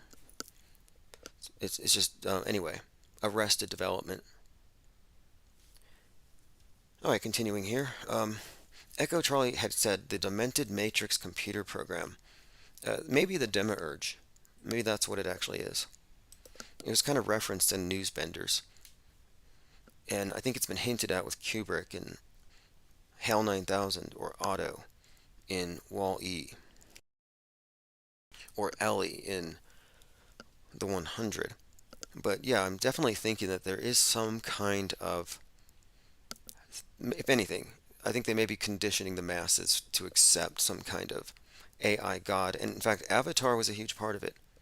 No coincidence that James Cameron who brought us Avatar, which has, Pangea, which is the sentient planet that you can tap into. It's basically Gaia, which again, Gaia is the name of the global AI thing the WEF is behind. But, Cameron also did the Skynet, which was also kind of the same thing. My point being, the public is being conditioned, I believe, to accept some kind of God-like presence or authority, kind of like they've already accepted the premise of the God construct the globe represents, as far as what we do affects its, quote, wrath. It's replaced the old flood myths, but I think they're going to introduce something on a more personal level. I think it's just a matter of conditioning. I mean, if you think about it, people have been kneeling to idols forever. How much more of a stretch that people might kneel to, a sufficiently developed computer program. And do you remember the thing at NATO? The digital monolith that the world leaders gathered around in 2020, and it was like flashing all these messages to mankind. I was like, man, that's just like the Georgia Guidestones. It's like protect the climate. Anyway, it was just basically a laundry list of every leftist progressive agenda, but it was put out on this big monolith, and they're all just staring at it. And I thought, this is like the new version of the Georgia Guidestones, but it's like international, and it's like updated. And then what happened later? The Guidestones blew up. It's like they got phased out. And by the way, the Georgia Guidestones, from the earliest reference that I heard was that these things are there, so if mankind destroys himself, anyone who survives will find these, and they'll follow the wisdom, and they won't repeat the same mistakes. And I thought, okay, so presumably these things can withstand a nuclear holocaust. Cool. Well, now, here we are looking at, a couple days after July 4th, somebody put their cherry bomb firecrackers on that thing and blew it up. That's all it took, some firecrackers? Like, they only blew off a chunk of the top of it. But it is an interesting structure, it was. The 4 pillars and the 5th part, the capstone, which was the part that was damaged. Each of the pillars weighing 42,000 pounds. I think it weighed 238,000 pounds total, which is the supposed distance in miles to the moon. I had a number of fascinating connections we'll have to go back and re-examine. Diana South says George Carlin was a total predictive programming comedian. Oh yeah. Not just the moon landing hoax, but pre 9/11, he was joking about Osama bin Laden, planes crashing into buildings, and I believe the title of his routine was, I hope a lot of people die. And he had to modify it post 9/11. And I'm thinking, okay, that's an indication that he's in the big club. He's like, it's a big club and you're not in it. Well, he should have said, it's a big club, you're not in it, but I am. George Carlin 9/11 comedy. Okay, this is what I'm talking about. This is what they call it. This is hilarious. The New Yorker. George Carlin's shocking prescience on the nights before 9/11. Prescience? Interesting, right? Eerie coincidence. Prescience. Like he was just psychic. George Carlin's lost 9/11 special. I wonder. It's called I Kinda Like It When a Lot of People Die. Okay, on September 10th, he performed it in Vegas. There's a whole wiki about it here. Fascinating. Well, anyway, the whole point of it is it seemed to have. Here we go. He planned to use the material at his HBO special, but it was shelved because 3,000 people died in the attacks. And anyway, he had a number of bits in here that referenced, says, quote, Osama bin Laden and an exploding airplane. I kind of like it when a lot of people die. It's kind of funny. So we'll see. Maybe I can dig that up. But what does that indicate to you? I mean, to me, it indicates, okay, well, somebody is part of the predictive programming department of the SIWAR, which basically means a government jester. Doesn't mean they're not funny. Jungle Jim says IPS is something special. I hope you mean that in a good way. Alright, let's continue. Ann Coulter and Lauren Witzke are reality impaired. I wanted to emphasize just the subtitle here. Auto hoaxing prevents overreacting. If either of these two individuals, I was going to say harpies, but I mean, these are just bomb throwers. They're trolls. But if either of these two trolls had done any research, they would know that they were responding to an obvious skit. But their reaction was 100% real, which is hilarious because they revealed quite a lot. And they took this very high moral high ground, and neither of them have retracted their tweets. And my point being is that pausing before reacting on something like that is kind of necessary with every single thing, especially TikTok. And anything out of context. It's just a minefield. I was just surprised they fell for it. Echo Charlie says Carlin was generating reality. No, I don't think so. If he was, we would all. I don't know, because he had said that if everybody was psychic, there'd be a lot of crying. Like if he was. Well, actually, you know what? There was a few things he had said, but that was probably one of the better things because, no, if we were living in Carlin's universe, it wouldn't be livable. But he has a point there. A lot of his stuff was kind of, I thought, great observational comedy, I suppose. I'd have to go back and revisit it. But I'll have to say this too. I think, looking back at it, a lot of it was very misanthropic. Like, think about how hateful a lot of it is. You might say it's funny, but maybe they're getting you to laugh at your own destruction. Like, maybe it's not necessarily funny. I don't know. I'll have to go back and look. I mean, there's a reason why these individuals get platformed. And the misanthropy, the hatred for mankind that you see as kind of like the perpetual statement, they're always making allusions to this with the environmentalist thing. And now they just say your carbon footprint. But, or World War Zero, cutting our carbon footprint in half. Yeah, to me, that's part of getting you to adopt this idea that our lifestyles are too much and we have to, basically, as they say, own nothing, be happy, eat the bugs. Todd McLeod says, like it was designed to be released at a later time. Well, no, I think that was an example of predictive. Perhaps putting it out there, as they say. Like at the same time, you had Collateral Damage, which that one I think should have been out sooner because it was scheduled for October and it was about the same themes. So I'm like, what's the point of a predictive programming movie if you miss your date? And they altered it in fundamental ways because it was so close to what happened on September the 11th. And they stalled its release for a year, practically. So I think maybe they just couldn't hit the target date. But it wouldn't have had the same effect. But it's interesting to note how they altered movies after the fact because of the news event. That to me is fascinating. And I think it says something about the need of the mass media to monopolize the interpretation of this particular event. Joined by Frank Merce is 33. Are you referring to the number of the speed that you have to, was it Mach 33? The number of times the speed of sound to exit the Earth.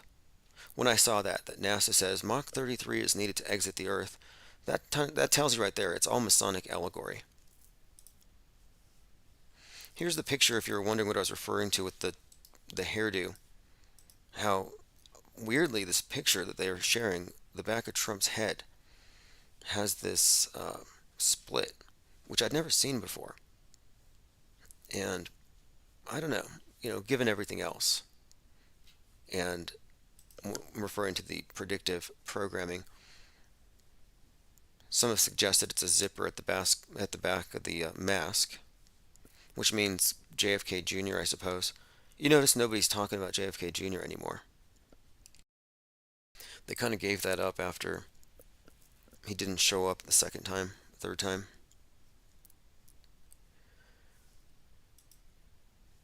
All right, Jim Fetzer posted this. An amateur built his own rocket to travel 56 miles into space and produced a video of what it observed above the Earth.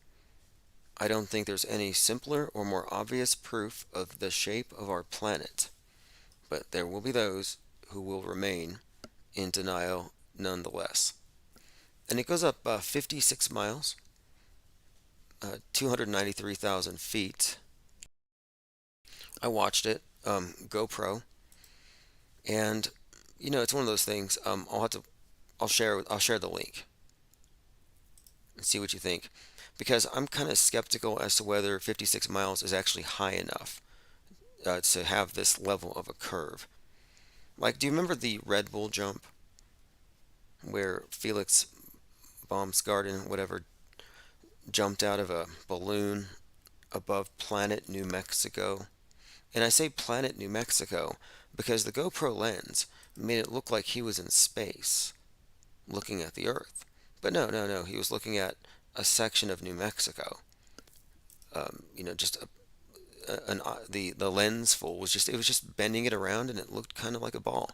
And a lot of people just look at it and assume that he's in space. And I have to admit, that was my assumption when I saw it the first time. So here you're looking at a view. There's Mount Shasta in the background.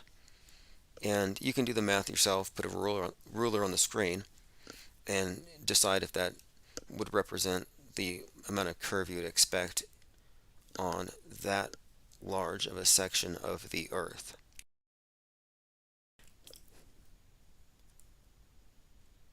Okay, continuing. We are on a new channel. Again, if you didn't know, we were actually bombed. 2 of our channels went down. We must have said something very offensive. Don't really care. I have dozens of socks waiting in the drawer.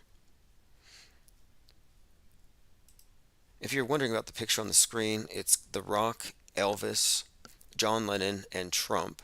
And this was posted by Maverick X. And the picture is just drawing your attention to what you don't see.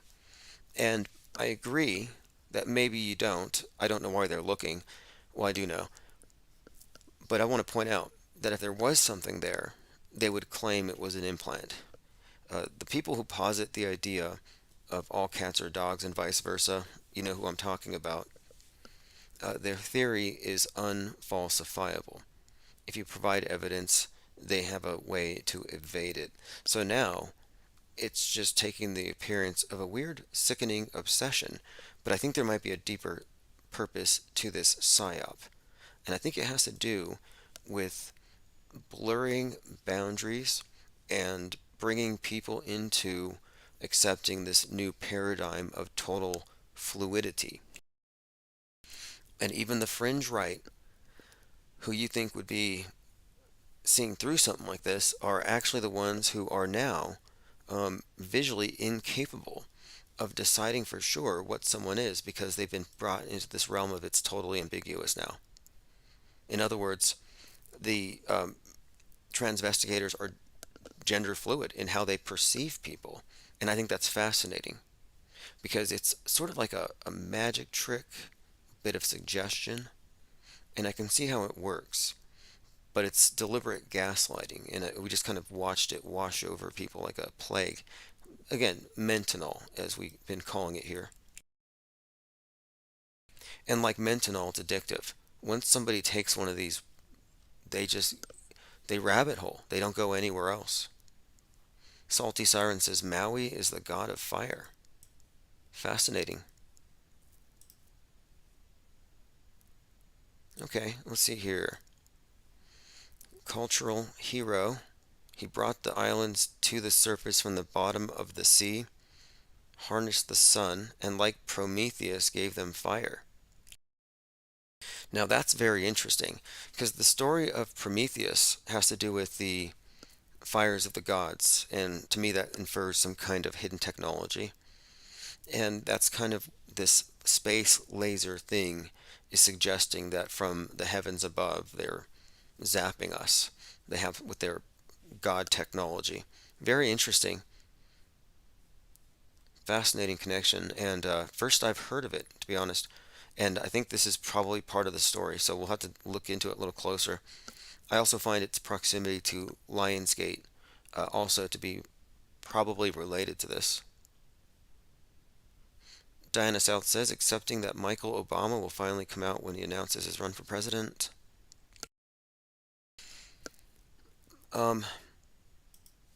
Right. Well, according to General Flynn, there's not going to be another election. And that would actually comport with the work of Ingersoll Lockwood, which predicted pretty much everything from 2020 on. Again, the main thing, and I think this is a fascinating find, Sean King said that the chickens are coming home to roost, which interestingly Dr. Shiva said it, but this was actually originally said by Malcolm X, cited correctly by Dr. Shiva. This was referenced by Jeremiah Wright about 9/11, but now it's being used for Trump as it's been used for JFK. Just ominous is what I'm saying. We talked about the genderless, angelic, doughboy alien thing, which is in some kind of a relationship with Ben Kingsley in the movie Jules. Strange looking thing. I don't know. Like I find it a little it looks a little doughy. It doesn't look believable. And if that's what they're going to bring down to invade us, it's just a bunch of SAGs who are protesting. You know, they're getting some side gigs as a crisis actor aliens. Just typical bodysuit. It's not even expensive. I've seen bodysuits, like there was one on Twitter where it's just a full bodysuit, and these things are getting cheaper and cheaper, alarmingly cheap. Like soon you're going to be deep faked in reality. I mean, forget about digital. Like that's fine, they can deep fake you on TikTok or whatever, but wait until in real life when people are wearing bodysuits. And it's just a matter of time until it becomes affordable. Same goes for artificial human companionship. As that becomes cheaper, people will be like, well, do I want a car? I mean, that's reality, and I think it's, in a way, it's a sickness. I would say it's tantamount to necrophilia, but it's a step in the direction of TX 1138, dehumanizing, like quite literally. And it could be part of divorcing humanity from the concept of, you know, being a procreative species. Like, no, babies come from vats. And who knows, they may already have like the first generation of vat babies. I mean, look at Kyle Rittenhouse and Greta Thunberg and tell me you don't believe in Illuminati vat babies. And both of them were born on January 3rd, 2003. Like they're both turning 21 next year on the same day. I think they came out of the same thing, same vat. Okay, continuing. Phones are open anyway. 1-505-349-0420. Someone mentioned Obama, and I see you were referencing Michelle, etc. And they say that Michelle is responsible for the death of Joan Rivers, that it was retaliation. And I find that to be an interesting theory because Joan Rivers was killed on Beyonce's 33rd birthday, and there's actually an existing conspiracy theory about that. But then that Dr. Helper Hayes is believed by the Q people to be Joan Rivers in some kind of a mask. I haven't done the math on it, but how old is Joan Rivers? How old would she be in 2023? I'll have to take a look, but I don't know. The doctor's backstory seemed pretty substantial.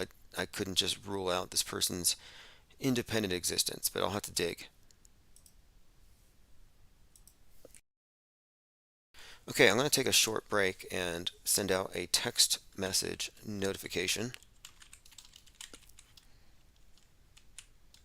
This is One Eye Jack and the Shells. And by the way, the final archives get sent out by email, so even if YouTube pulls the video down, the archives will still reach you. And Angle of Elevation says, if your womb was a shared vat, would all those babies be your brothers and sisters? Interesting thought there. very brave new world type stuff there, and I think it's accurate. I mean, we're all going to die someday. Be right back, though. And if you're going to pick some place to die, then why not Mars? Okay. You know, if we're born on Earth, why not die on Mars? Seems like maybe it'd be kind of exciting. But so I think, given the choice of dying on Earth or dying on Mars, I'd say, yeah, sure, I'll die on Mars.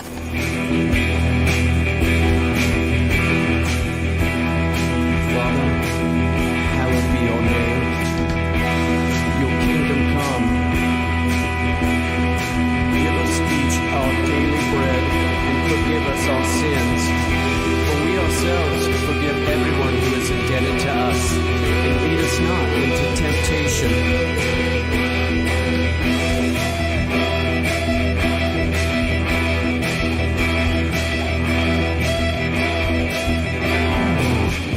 Did you drive your car to Mars?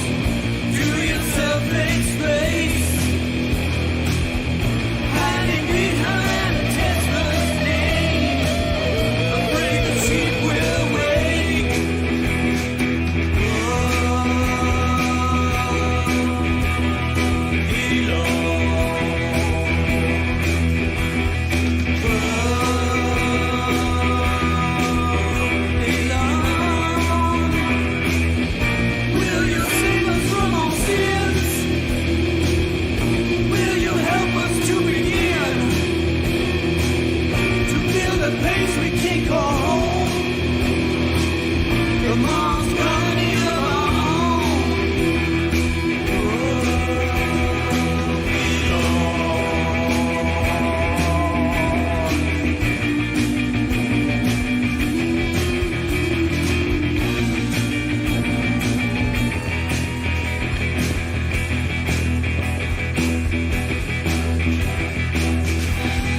Okay, we are back, and I'm sending out a text blast, which means that if you are signed up for the text alerts, which you can sign up for these at infiniteplane.live, just scroll all the way down to the bottom, you'll be getting an alert here momentarily, and I included in the body of the text the phone number.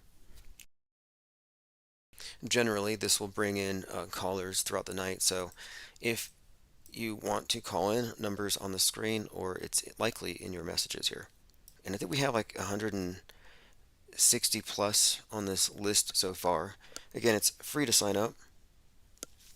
Just go to infiniteplane.live and scroll down to the bottom. And we'll give them a couple of minutes to show up, and we'll see if...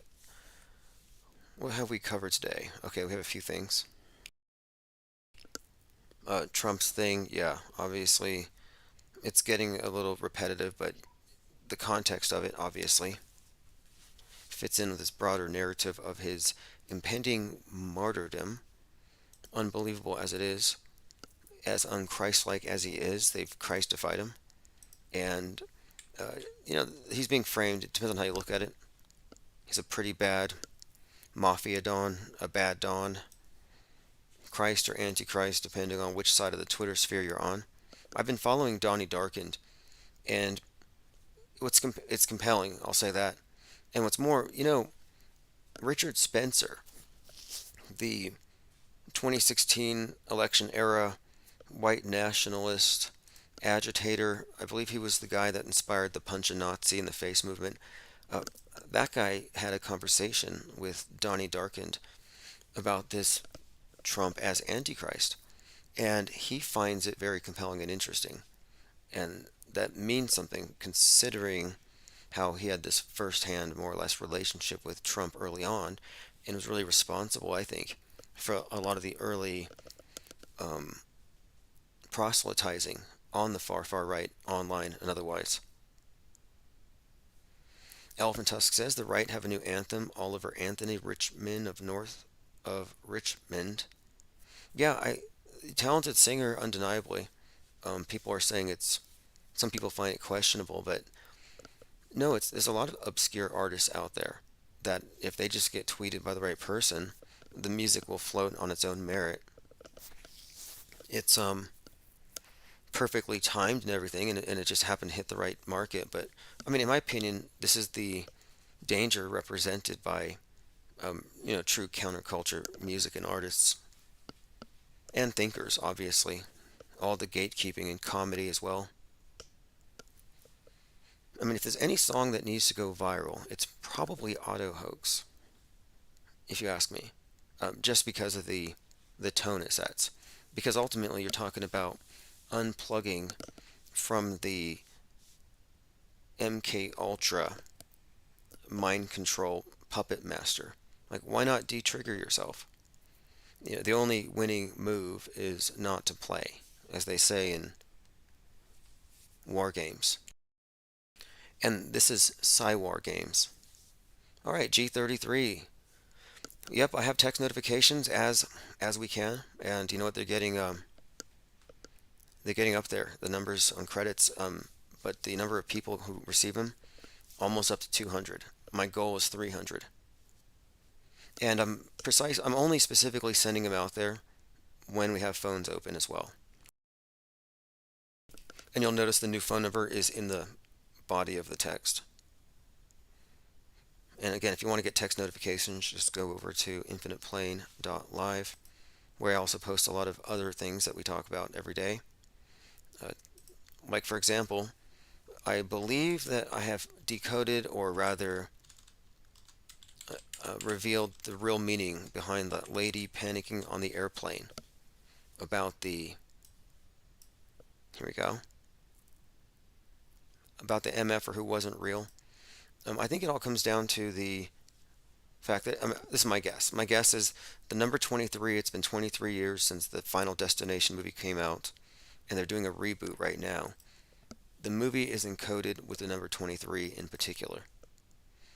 And I'm kind of guessing that this is likely a publicity stunt for that movie, because the movie opens up with a crazy lady getting off the airplane, convinced it's going to blow up.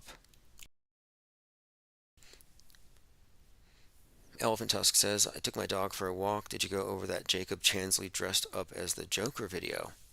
I haven't watched it yet, but I've seen him in his Joker costume. Like, this is all very interesting. We're talking about trusting somebody who has all these disguises. Like he's got a costume department. How many people do you know have costume departments? Like, I find it to be very questionable. Jake Chansley. And look, I'm not 100% convinced that he's not Owen Schroyer. I mean, the symbolism's there. Tip of the spear, InfoWars, QAnon shaman with a spear. Look, you could not run with a spear into any government building and not get Swiss cheesed. That's a dangerous weapon. But they just walked him in there. 33-year-old Jacob Chansley, son of a Democrat judge. Nothing to see here. Voice actor. Performance artist. Offensive caricature of a Native American stereotype. I mean, what about him seems legit to anybody? Then he's got the white power tattoos. Nothing was congruent, is what I'm saying. And when you look at him, if you just add veneers and a bald cap, he seems like Owen Schroyer.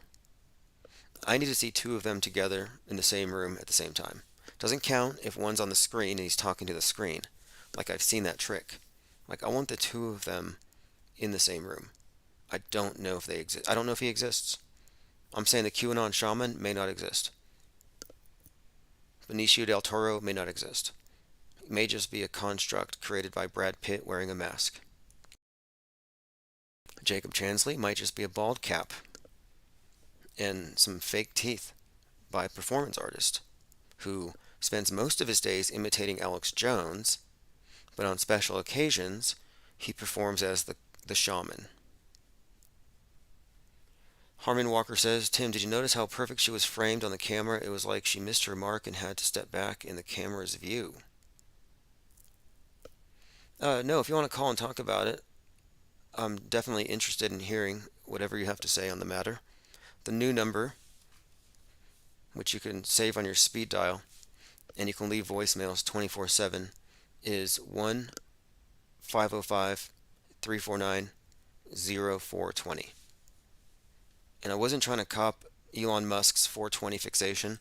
It just happened to be the number that was there.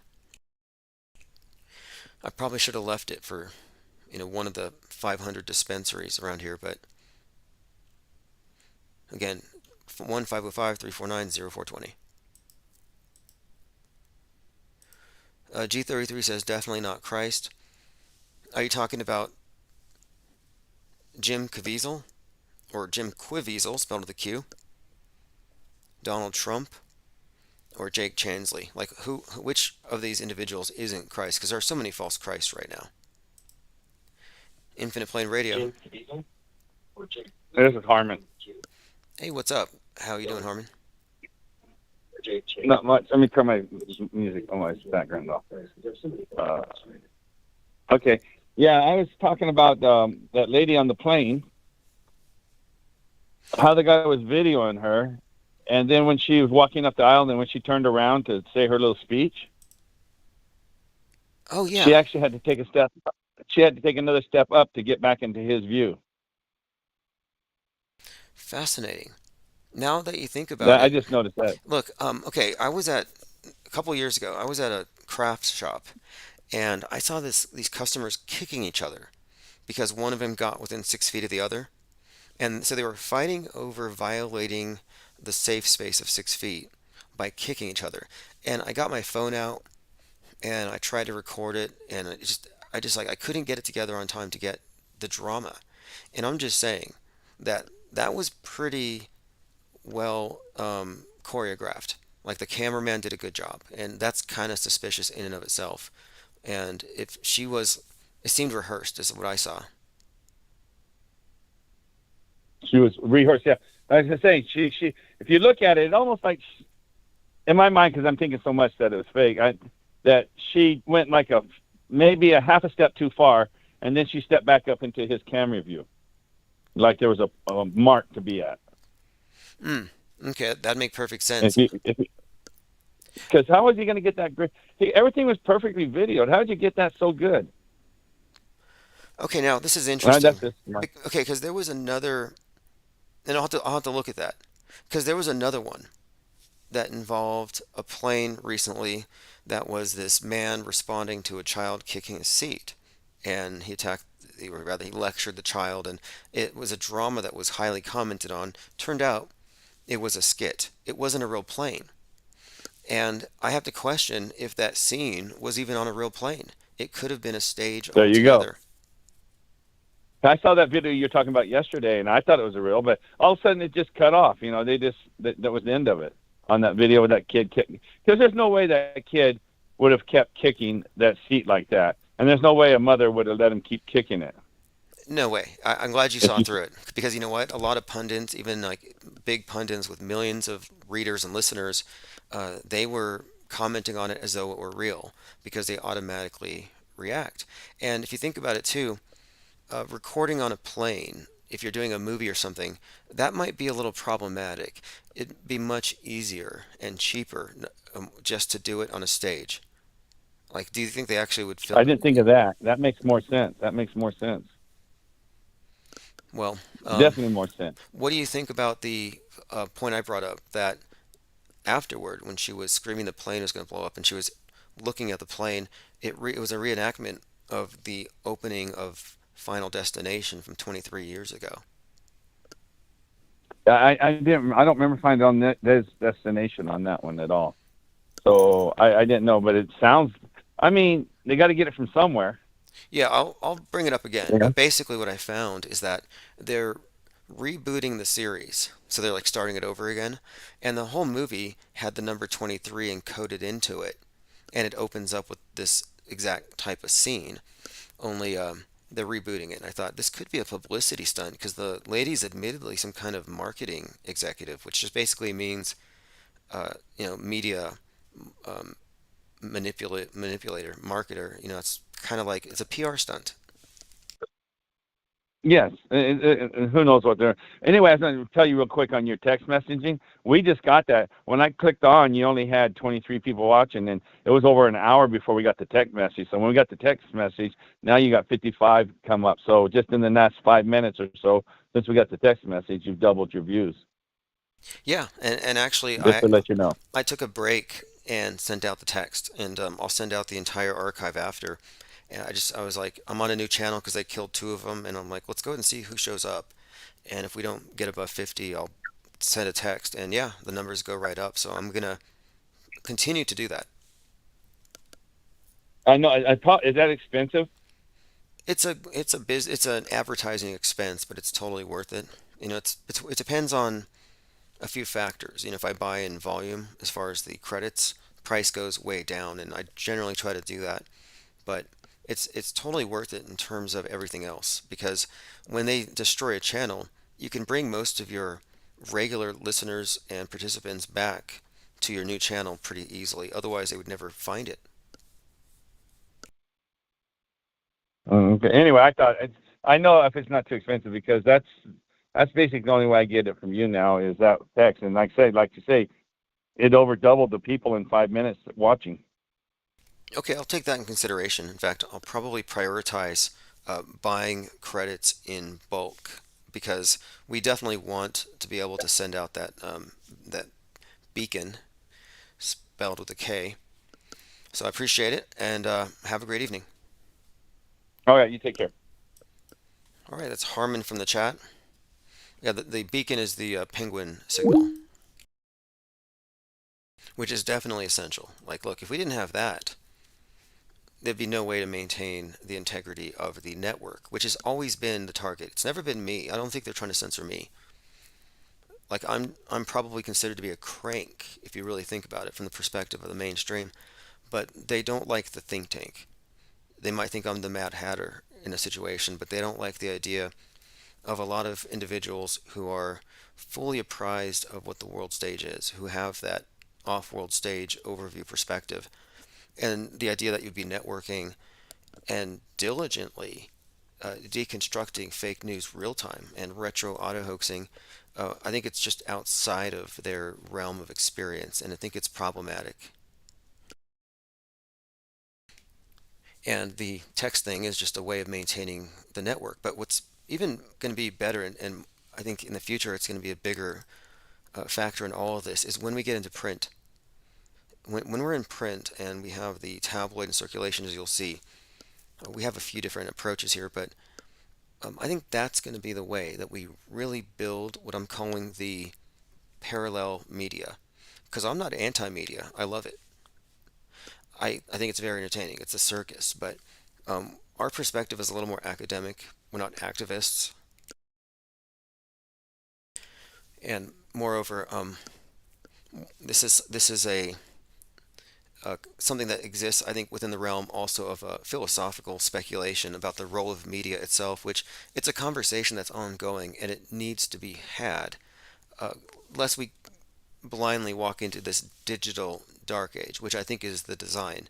I think some of us need to be able to keep our heads outside of Plato's cave, at least for a few hours a week, and they're making it increasingly impossible, obviously. Not Shock says, is saying fake news redundant these days? There's fake and there's fake. I mean, yeah, it's redundant. It really is. I mean, there's blue pill, there's red pill, there's white pill. The fact is, though, there's the metaverse and the meatverse. And the reason why I want to go into print, it goes along with our press pass carriers, is that we have to have a meatverse presence along with the digital presence in order to have a pretty balanced perspective on things. And that's all we're doing here is we're getting perspective. We found out, hey, we're in a big magic show, and you cannot debunk it from your seat. It's designed that way. The optical illusions are designed to trick your perceptions, and the way that the human eye perceives. And in other words, and how your mind takes things, a sleight of mind as well. And we're kind of wandering out of our seats. That's kind of been our perspective. And yes, it's a magic show. And yeah, so you have fake news, and then you have alternative news or conspiracy news, which is just as fake, but the truthers think it's real because it runs contrary to what the lying media promotes. And the best way of looking at it is believers versus knowers, who are the ones orchestrating the show and know what's real and fake. They set the boundaries. They define this reality. It's not a coincidence that Musk and Twitter are fused with the whole space program and SpaceX and becoming a multiplanetary species, the introduction of an AI god, and all these themes. It all has to do with mind control. The whole space program has always been about inner space. That's why Musk is the leading purveyor of both mind junk and space junk. The space thing's just allegory. That's why they say it's 33 times the speed of sound to go to space. It's all allegory. One step too far, says Tim. Have you noticed the penguin in Billy Madison is an allegory for reality? Haven't seen it. Billy Madison, I'll have to check it out. Now, I know the penguin is the spirit animal of Jack Sparrow in Fight Club that says slide. Copaesthetic says Jim Fetzer is live with Dean Ryan, just FYI. Looks like they're pushing space, lasers, and chemtrails. Well, they will both be very happy to find out that they're going to stop chemtrails. Did you hear about this? They're going to be using some kind of climate monitoring system to alert airplanes of conditions and divert the flights to avoid the creation of condensation trails. Because presumably these things are climate dependent. And by doing so, they believe they're going to solve climate change. Because they say contrails cause climate change. Conspiracy theorists say chemtrails cause geoengineering. So both conspiracy theorists and mainstream climate change hysterics should be relieved. No more lines in the sky. The only person this bothers is me, because I've been saying I like these trails in the sky. I think it's, in a way, it's kind of inadvertently artistic. It's a sign of intelligent life. Like, hey, look, they figured out how to fly. Like, I don't think it's bad. It's just ice. Okay, Pancho Lefty says the media is the message. Somebody texted and they said that we were the reincarnation of, was it Marshall McLuhan? Is that it? The media is the massage. The media is the message. And that's the point here. MSM minus stepping back from the frame of reference that's assumed to be real, but it's ultimately handed to you from a very centralized location, as evidenced by all of these internationally recognized psyops. Like, they all agree this is real. They all agree on fake space. They all agree that these buildings fell in this way. The fact that there's no like internal dispute over the reality, that's the consensus one, but it's all coming from, the same centralized, ultimately centralized, monopolized media. I don't know. I don't think what we're saying is even extraordinary. It's not even an extraordinary claim. Like, I like to compare it to religion, fundamentalist religions, and how if you filter your entire existence through a book, that's your worldview. And if that's your closed system, it's more than just a cognitive bias. Yeah, Herbert Marshall McLuhan, Canadian philosopher whose work is among the cornerstones of the study of media theory. The medium is the message. You're not going to believe this, or maybe you will. But I heard about this after conversing with a Scientologist that I'm pretty sure was stalking me outside of a bookstore. We were talking about media. I was actually discussing neurolinguistic programming from this book I had, and there was two of them. One of them was recording me with a camera they didn't think I saw under a jacket, and the other one we were just conversing. And the thing is, I was in this bookstore next door to their Scientology org, and they thought I was part of the protest group that happened to be at that bookstore that day. So I'm hanging out there, and they're literally like recording me, and we're talking. And anyway, the individual, I believe his name was Sandy, and he recommended that I look into McLuhan's books. So I thought it was an interesting conversation. Well, then later, I actually, this is getting weird, but I have like 7 or 8 instances of these various individuals just, quote, randomly showing up in places. Like, I'm talking stalking, gang stalking, I guess is the word. Anyway, tangent. Elephant Tusk says the show Sliders has a lot of predictive programming. Each show is about a different parallel world where some catastrophe or dystopian world exists. Now, I haven't seen Sliders. I've been watching a number of shows, and I've seen some very disturbing trends. I've been watching this one called Feria, Feria, which is about this like underground sex cult or something. But I'm like a couple of episodes in, and I'm wondering, there needs to be like a class action lawsuit against Netflix. Like, it's some of the content I'm suggesting here is borderline illegal, if you ask me, because they have these storylines that involve, presumably, they might not even be minors, but presumably in the storyline they are. And the situations, and I'm just saying general Netflix shows, I think they may be crossing certain lines, but then again, Netflix also put out, Cuties or whatever it was. There's just no bottom to it. And you have to remember that Netflix is derived from somebody who is a bloodline descendant of Edward Bernays and Sigmund Freud. So there you have, propaganda, mass manipulation combined with a deep understanding of the mass mind and the subconscious. Going through some comments here. All right, continuing. We have plenty to talk about. Robert Bell says Trump Theater 3300. Yeah, everyone's going to be focused on this Trump drama. And a surprising number of people are pretty up to date on the this supposedly predicted or foreshadowed upcoming event. Angst G says, did you see Miles Mathis calling out the Maui fires as fake? Let me bring it up. Miles Mathis is a very interesting writer. He had a very good article on Oppenheimer. Why are they faking photos from Maui? Again, you can find this at milesmathis.com/maui.pdf. His articles are very thorough.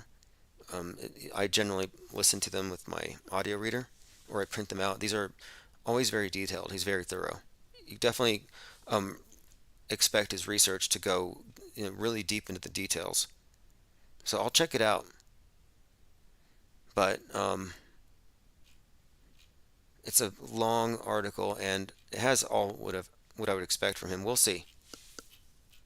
I want to see if he goes into the do explanation, or if it's full fake. That's what I'm mostly interested in, because I feel like the do explanation is the false flag, and I'm very wary of any false flag explanation. I think false flags are misdirection, and it's part of gatekeeping anyone who's diverting themselves from the mainstream. Not Shock says 19 people are listed on the Trump indictment. Yeah, well, he plus 18, 19, I think they said. And they said 19 domestic terrorists were en route to D.C. Like, the 19 numbers, obviously, I think a lot of these numbers are part of the storytelling.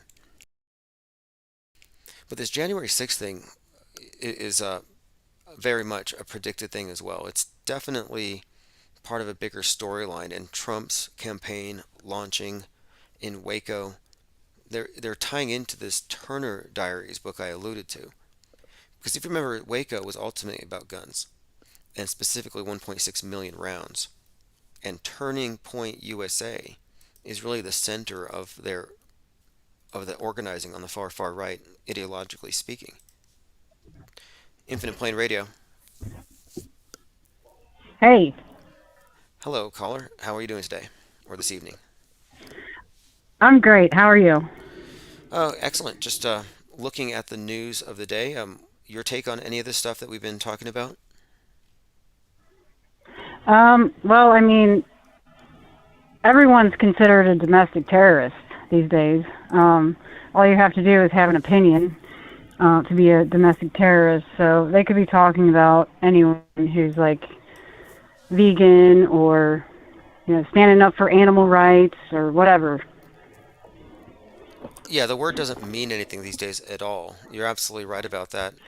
And I think the existence of these so-called, quote, terrorists is the terrorism that they use to frighten the general population. Fear porn. Exactly, fear porn.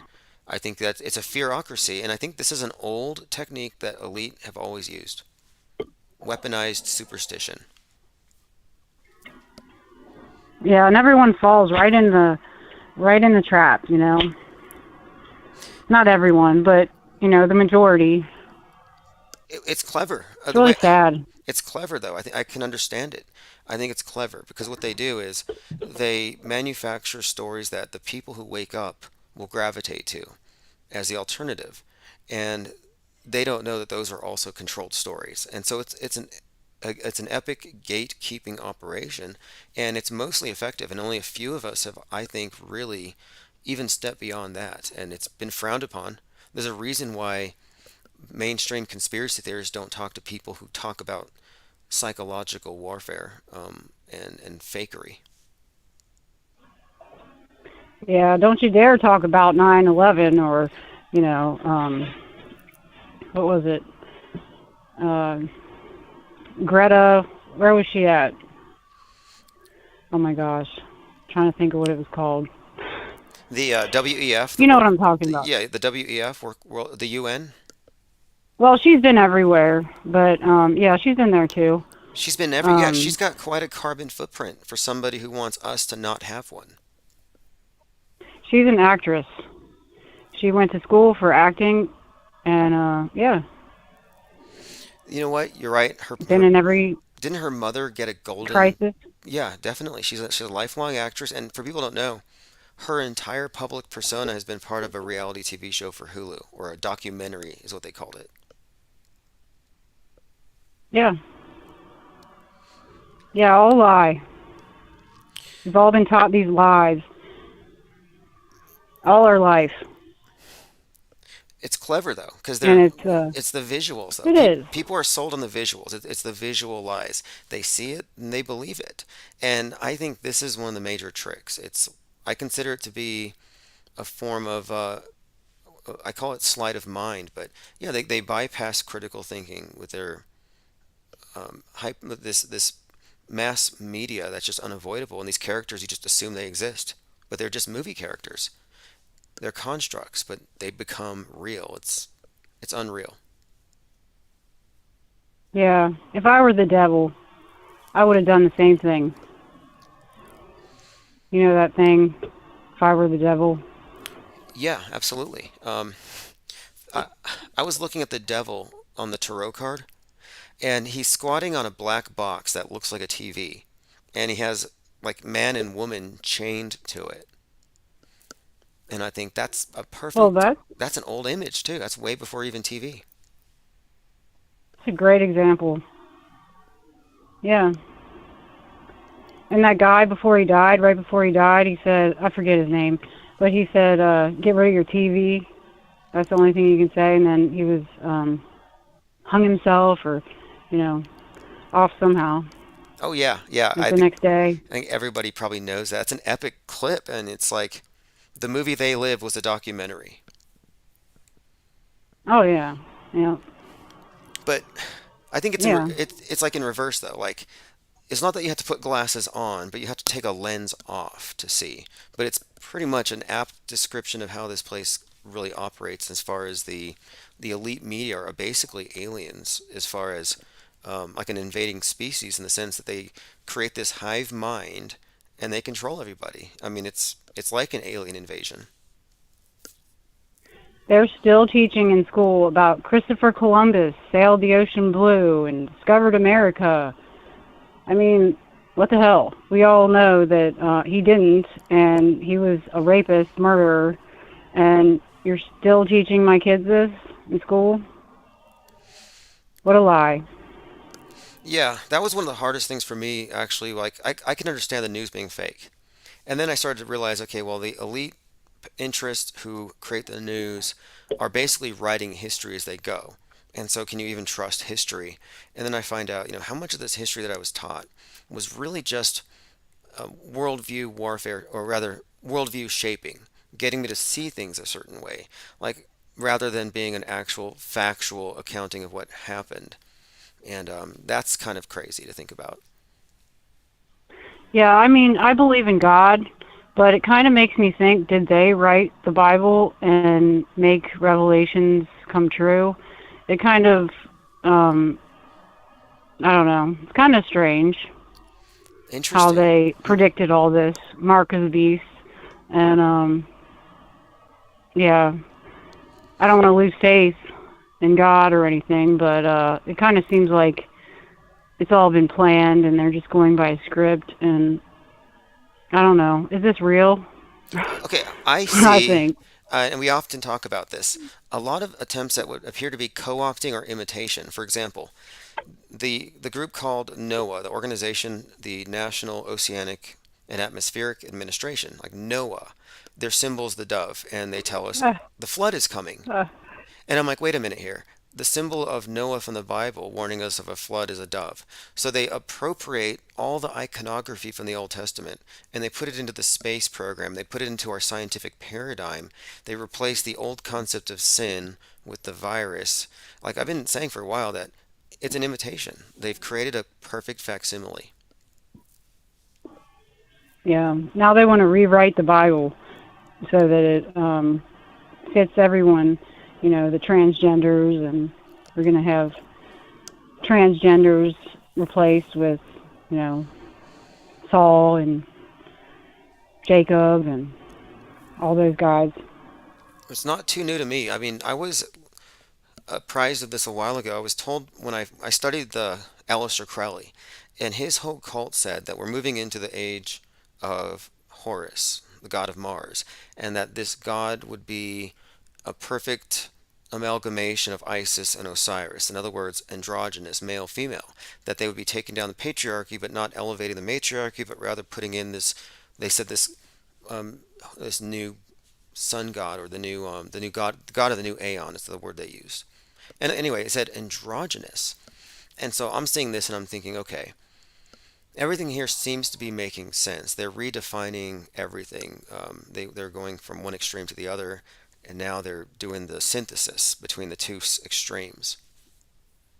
Yeah, like what is a vaccine? It used to be you're immune to it, you're safe from it. Now it's just you get a little bit of protection, but you really don't. But that's a vaccine.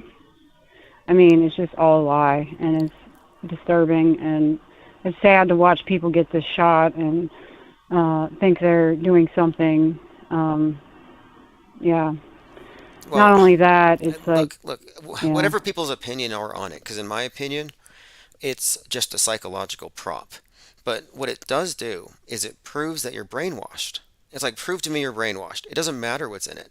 Just the fact is, to me, it's like symbolic. It's the act of a blood pact with the state, a communion. It's a religious act. It's actually what I would consider to be a, quote, sacrament. Yeah. Because what it does. Yeah, then they're putting Well, I'm just saying the sacrament means that stuff in our food. They're saved and we're unsaved. Now, you are what? You're not an apostate. You're an infidel, I guess. Yeah, they just want to eliminate us all, and yeah, any day now. Waiting on it. I don't know if they have to eliminate or just phase us out and replace us with vat babies like Greta Thunberg and Kyle Rittenhouse. Yeah. Anyway, transhuman. Transhuman is post-human. It's all code, if you ask me, and ultimately, I think that's what we're looking at. This post-human and transhumanism is part of this new religious replacement to replace the ideas of transcendence. It's part of the false religion. Yeah, let's race out and get the mark of the beast. Well, you saw how But fast. it was nice talking to Yeah, you. hey, really good talking to you. Someone's asking. Someone is asking if this is Roseanne, and no, this is not Roseanne. But Roseanne is. No, I'm not Roseanne. Roseanne is rather interesting as well, though. But anyway, appreciate the call. Yep. Have a good one. You too. All right, and yeah, look, people took the mask of the beast. Took like 5 minutes of brainwashing. Everybody complied. Mark of the beast. Yeah, I don't think there's any doubt about it. Like for example, I wouldn't. They're gonna find some way to sell it to you. I think Musk's X has something to do with it. Like at some point, they're gonna fuse everything together, where it's like your finances, your social media, your entire life is connected to this one thing, this mark, this X, and they can cut off your pay if you break the rules or whatever. So you kind of accepted the mark by plugging yourself into this new media aggregate closed system once they finish eliminating the competition. Like I think we're experiencing real time the consolidation of the new de facto Bible, like the new world view that's agreed upon by the power elite. And we are in one. Think about it. When they faked the nuke convincingly to the masses, they effectively obliterated reality and put us into their surreality, their simulated news universe. They took control of reality and they put all of us in a hostage situation. You realize you're a hostage. That we are all hostages. That if our leaders say the wrong thing, this guy might get triggered, might launch the rocket, we might all die. Like we've been in this precarious situation for a long time. But then we find out it's fake. But think about the power. I mean, it's just hard to fathom how fake it is, but how profitable it has been, and how duped we are, collectively. Corona Badness says Roseanne is a Satanist actress. She's actually, look, she sounds like a genuine outsider in most ways, and she has a lot of interesting insights. I don't know too much about her career since. I've been following her on podcasts. But I do think it's interesting how many comedians get outgrouped for something and they end up conspiracy theorists. Like, I don't think it's a coincidence. I can't quite put my finger on it because they're not all equal. I mean, Joe Rogan's a comedian, conspiracy theorist, but he's like mainline conspiracies. Friends with Joe Rogan, or Alex Jones, for example. Not Shocked says fear sells. Well, they call it the Bubba effect. And that's one of the main strategies of conspiracy theorists. And I'm surprised it still lingers. Because there's a point where everybody ought to have their food supplies. Like, haven't they already tapped out that market? Haven't they sold enough super male vitality and storable food items for 50 years? But the Bubba effect is a trend of behavior that was postulated on a Glenn Beck show by Command Sergeant Major Tim Strong about, quote, groups of people heading for the hills when they feel threatened or when times are uncertain. And it's talking about people like Alex Jones, who are active in spreading theories that the government's going to use martial law to enslave citizens, financial meltdowns, NWO takeover, rapture, war with China. This all sounds very familiar. The point of it is here, it says here, as if lifted out of Red Dawn, the scenario seems to include only those in rural America. People with guns and Bibles. Anyway, my whole point here is it's talking about tapping into survivalist instincts and creating a market for it and selling that market whatever it needs. And it's like they've already done it. I think they need to move on. Sell entertainment like bunker reading. What are you going to read when you're in the bunker? Waiting for the fallout to go away. Eating your MREs. You're going to be bored. You're not going to have electricity to have your Kindle out. You're not going to be on TikTok. Like, I think bunker literature could be a thing. Another reason to get into print, as we are. And our first issue of the IPS Insider will be out later this month, and it's really just going to be a compendium of all of our research, all of our weird findings, or I say just glitches in the matrix, mind maps, among other things. I mean, not to mention the art, of course, high definition print, quite a lot, densely packed with information. That's the whole point. But we're going into print, and I'm just surprised that they haven't put more effort into that. Because if their whole premise is that the internet's going to go down, you think they would want to have something that survives. Yeah, hey, AngstG, I'm glad you brought this up. Do you remember Randy Quaid and his Star Whacker claims? See, exactly. A few years ago, Randy Quaid and his girlfriend moved into a hotel, he grew his long beard out, and they said the Illuminati are killing movie stars. Star Whackers or something.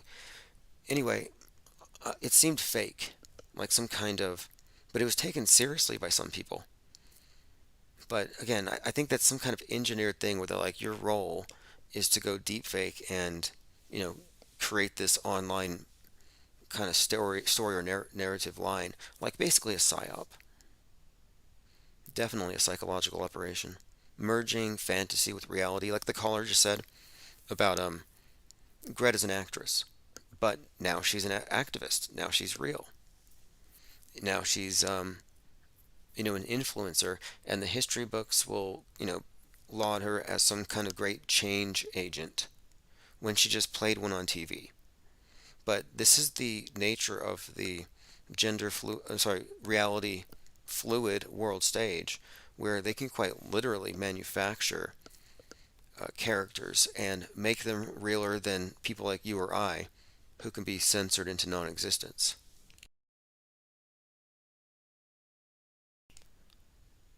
Alright, continuing. Bunkers are a big theme in a lot of movies, as are space arcs. But right now, the topic of the day is, of course, dew.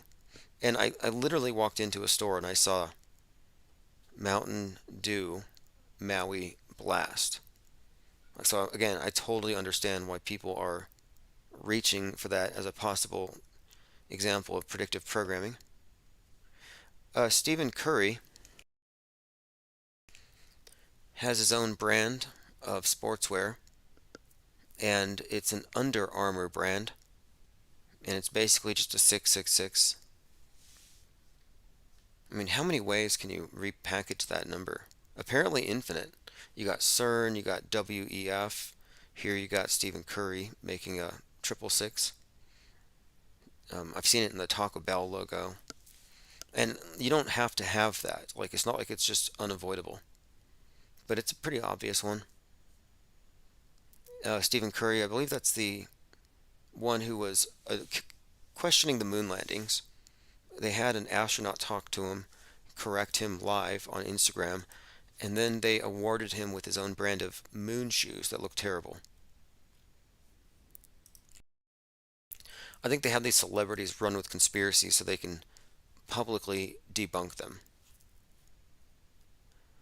Okay, we are looking at an interesting week. Next Monday, Trump's going to be presenting evidence that Space Force is holding on to that proves everything that he claimed about the election. So that should be interesting. We'll see. MAGA Rico law catches up. He has 10 days to turn himself in. The Maui police chief was also presiding over the Las Vegas mass shooting PSYOP, which was fake. Nobody died. There wasn't a helicopter second shooter. There were no direct energy weapons. It was a theatrical performance. Still waiting on Musk versus Zuck. The fight is being postponed because Zuck was traveling. I don't know what's going to go on with that. Again, celebrity deathmatch. They're probably going to claymation it, animate it. I have no expectation of it. Commented a bit on the reality impaired pundits who can't tell that these people on the plane are just acting. Just like the lady who was freaking out on the plane was probably acting. But again, it's pretty normal for people to be, fooled by these dramas involving fake planes. So look at 9/11. Conrad Madness says 666. That's cute. What's wrong with people? Buzz Aldrin said we didn't go to the moon, and that's how it happened. Yeah, Buzz Aldrin, who's said it in a few different contexts.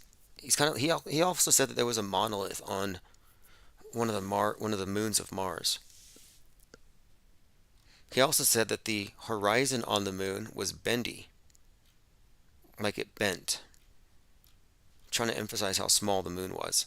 Sorry, it's like even if the moon was, if you were on the moon, it wouldn't be that small. Not from the human perspective, it would still look flat.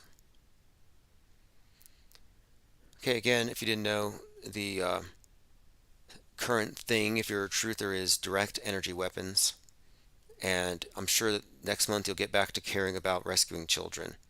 Or did everybody already forget about that? Like, what about the last batch of children they were supposed to save back in 2016? Elephant Tusk says, do you ever make small talk with the local NPCs? Interesting question. No. Again, here's the video that I was referring to. This is a transformer explosion in Chile. And the beam there is a reflection. This was actually put out a couple of months ago. But this was shared by some blue-checked, which means, credible tweeters.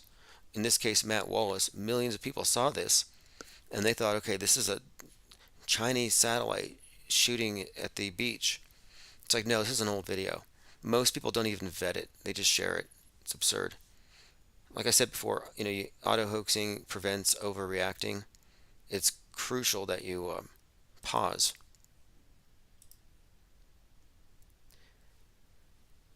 Oswaldo says, oh yeah, look, the do people are not new. It's the 9/11 thing. I think there's a reason for it. I think they deliberately put a lot of people out there to spread this, and they put a lot of propaganda in the form of predictive programming.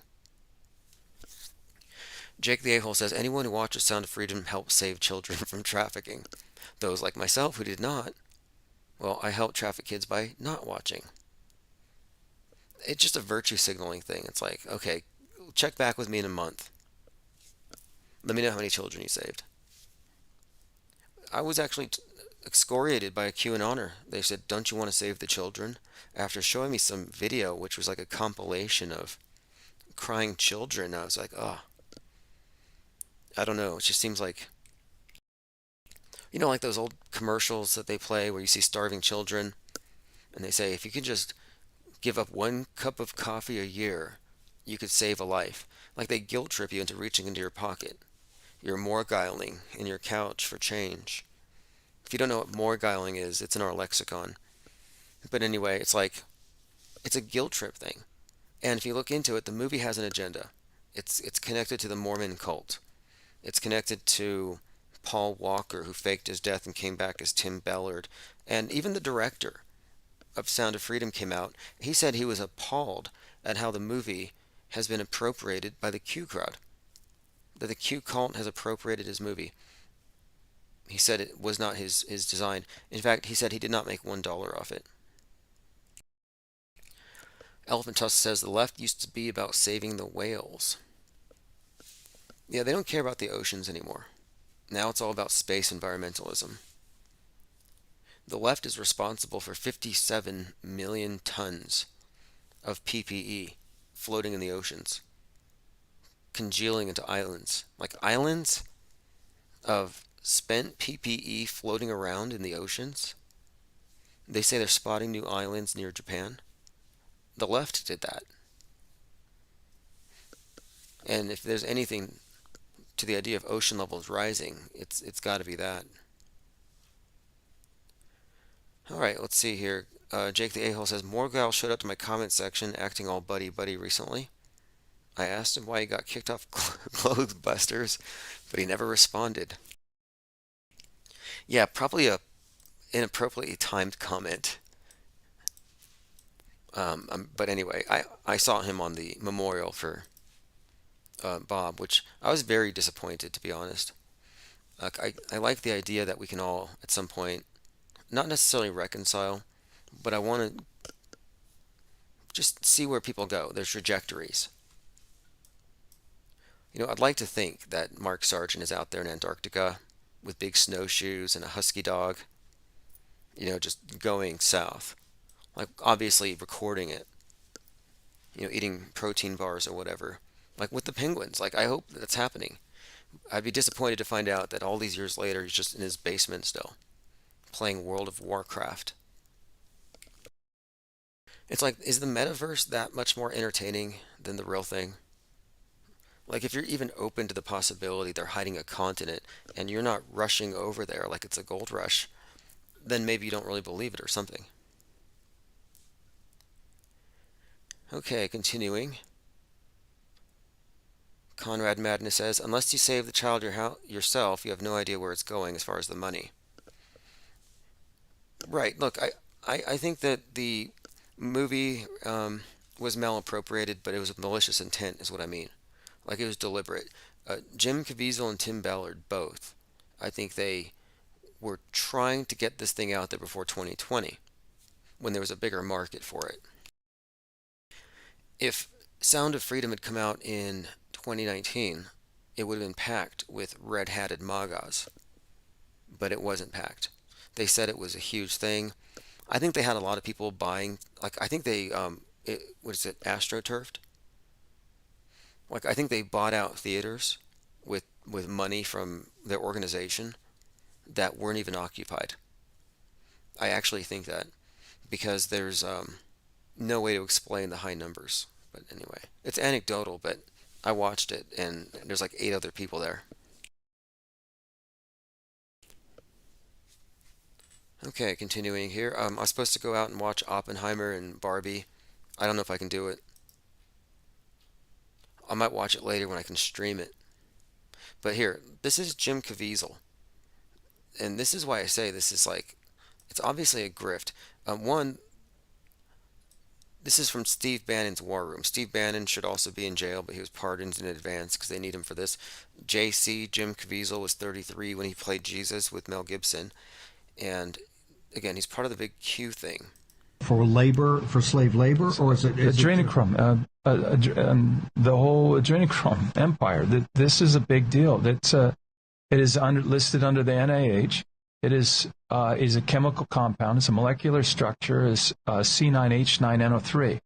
It is it's an elite drug that they've used for many years. It's 10 times more potent than heroin, and it has some mystical qualities as far as making you look younger. Okay, I'm sorry. If it makes you look younger, explain Bill and Hillary Clinton. Explain Madonna. Show me, other than Tom Cruise, anybody who has somehow defied age in a notable way over the decades among the accused. I have not seen that. I do not find this believable, but this guy does, and Steve Bannon is just like, yeah, go on, I'm not going to contest this, just keep saying so. Jake the A-hole says, have you seen Math Power Clay lately? He is reverse aging, he plans to live to 200 by rubbing mud on his face. It's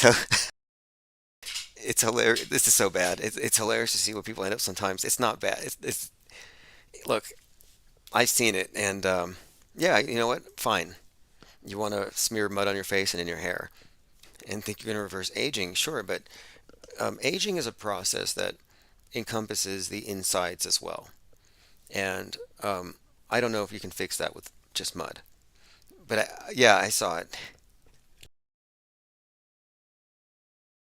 So it's like, okay, it just kind of struck me as strange. I was a little shocked because I remember at one point just the idea that, he's like, yeah, I created, anyway, it's like he owns the earth. And now it's like, yeah, he found a way to actually package it, sell it, and market it. Good for him. People are buying mud. But it's not just mud. It's like multiple colors of mud, different strains of mud, presumably chemtrail free. But yeah, I thought it was interesting. It was a bit of a shock for me. But look, we'll check in 10 years and see who's laughing. I'm not laughing. I'm withholding judgment. But I was a little shocked one day. I was a little worried, in fact. I was like, is this some kind of like delusion where like the elite are obsessed with trying to look young and they'll do anything for it. They'll bathe in blood. And then on the other hand, the anti-elite people are like, no, we're going to bathe in mud for the same end, which is ultimately just vanity. Oh my goodness. This is so terrible. Jake the A-hole says he's stuck in Mexico and Katie left him, so he's having a midlife crisis. No, sorry, midlife crisis, where the only thing he can find is dirt, and he's planning on trying to sell it. Yeah, well, again, it's like I respect good salesmanship, and if you can sell mud, if you can sell pet rocks, if you can sell NFTs, that's, to me, that's a skill. It's admirable.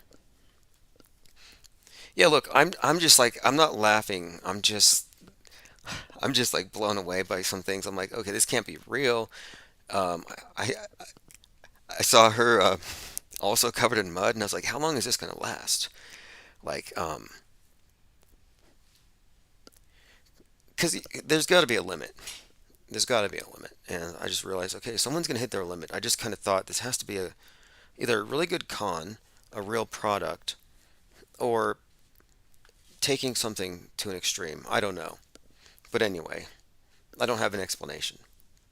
But anyway, I brought it up. I said, what happens if we go back and, see where these people are? Mark Sargent out there in Antarctica, etc. Who else is out there? I've been recently contacted by a couple of people I may try to invite on as well. I think it'd be a good idea to reach out and just kind of see if anybody's come to any better conclusions.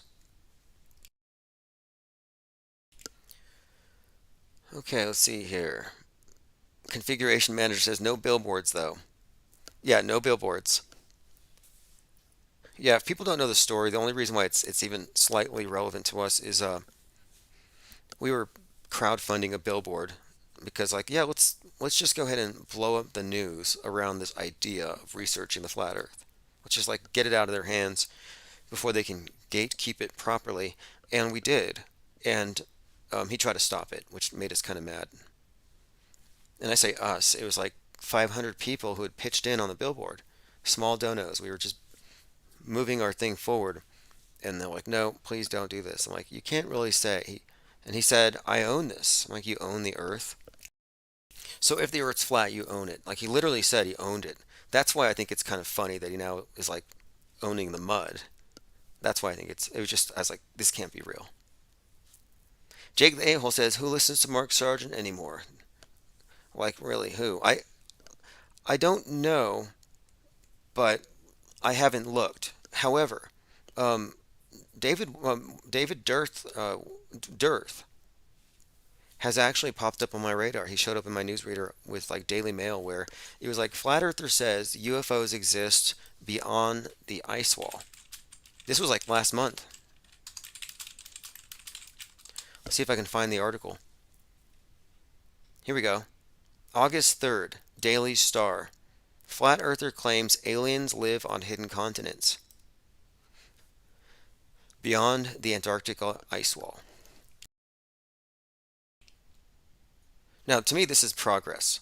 Like, why couldn't we have had this topic brought up years ago? This is actually interesting. American conspiracy theorist David Weiss started out believing that the Earth is a globe. Goes on to say, let me scroll down. But I try to disprove the flat Earth. I'm getting past his backstory. Here we go. He says he found a Tibetan map from tens of thousands of years ago, and it shows new lands with new names and Thoth the Moving Island. Never heard of Thoth the Moving Island. Sounds kind of like a little fantastical. Thoth the Moving Island. All right, let's see here. UFO, he claims, the UFOs come from a base in the secret continents rather than some distant planet. See, I agree with him there. I think it's too early to posit a model, but I'm glad that the conversation is going beyond the dome. These people used to insist on a dome, and they wouldn't let anybody talk about anything beyond the flat Earth. In fact, many of them said it was satanic.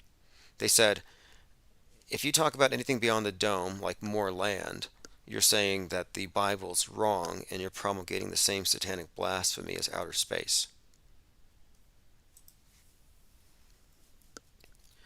Okay, let's see here. Jake the A-hole says, Matt blamed me for just being there with you and he cried.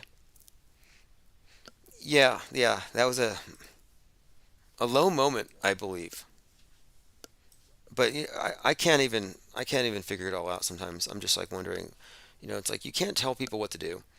And if you have dozens of people who want to do something and you try to get in their way and they're already crossing boundaries, doing the chat raids, it's kind of like good luck, trying to control it. It's not your personal army. It's not my army. I don't tell anybody what to do. And then you're just like you want to be taking credit, or you want to say you own the earth thing. You want to be the face of it. Then do it.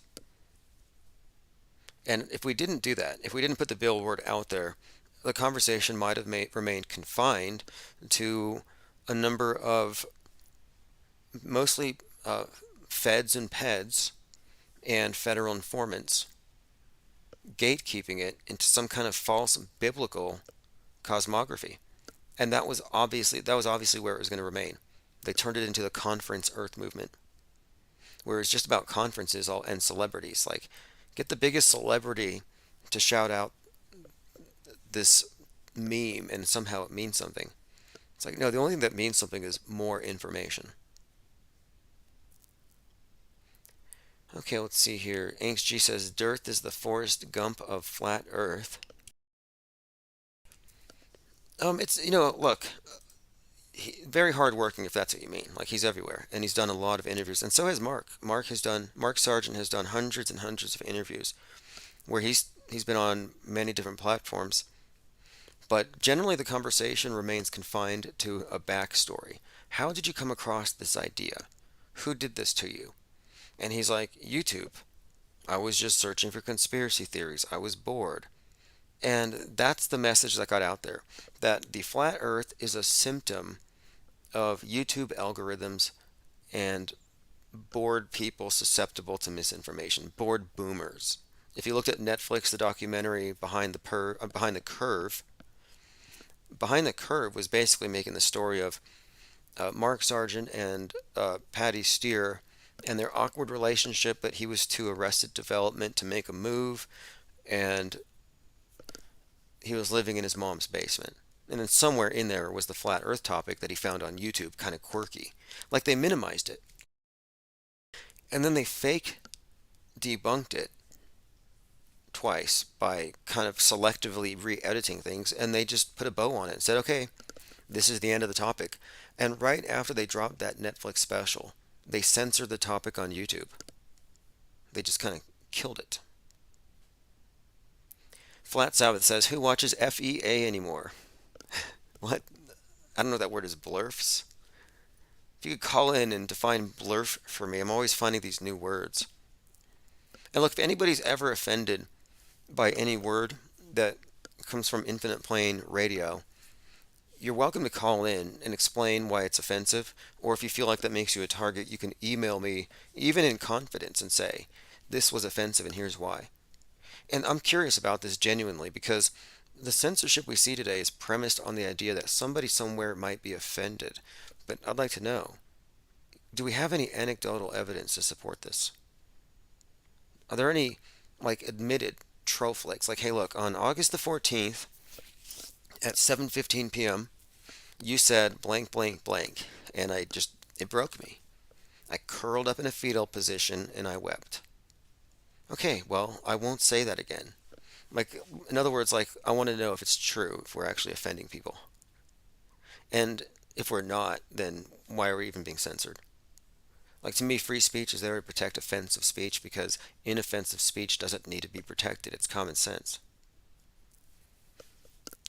Jake the A-hole says, yeah, look, that's a troll, obviously.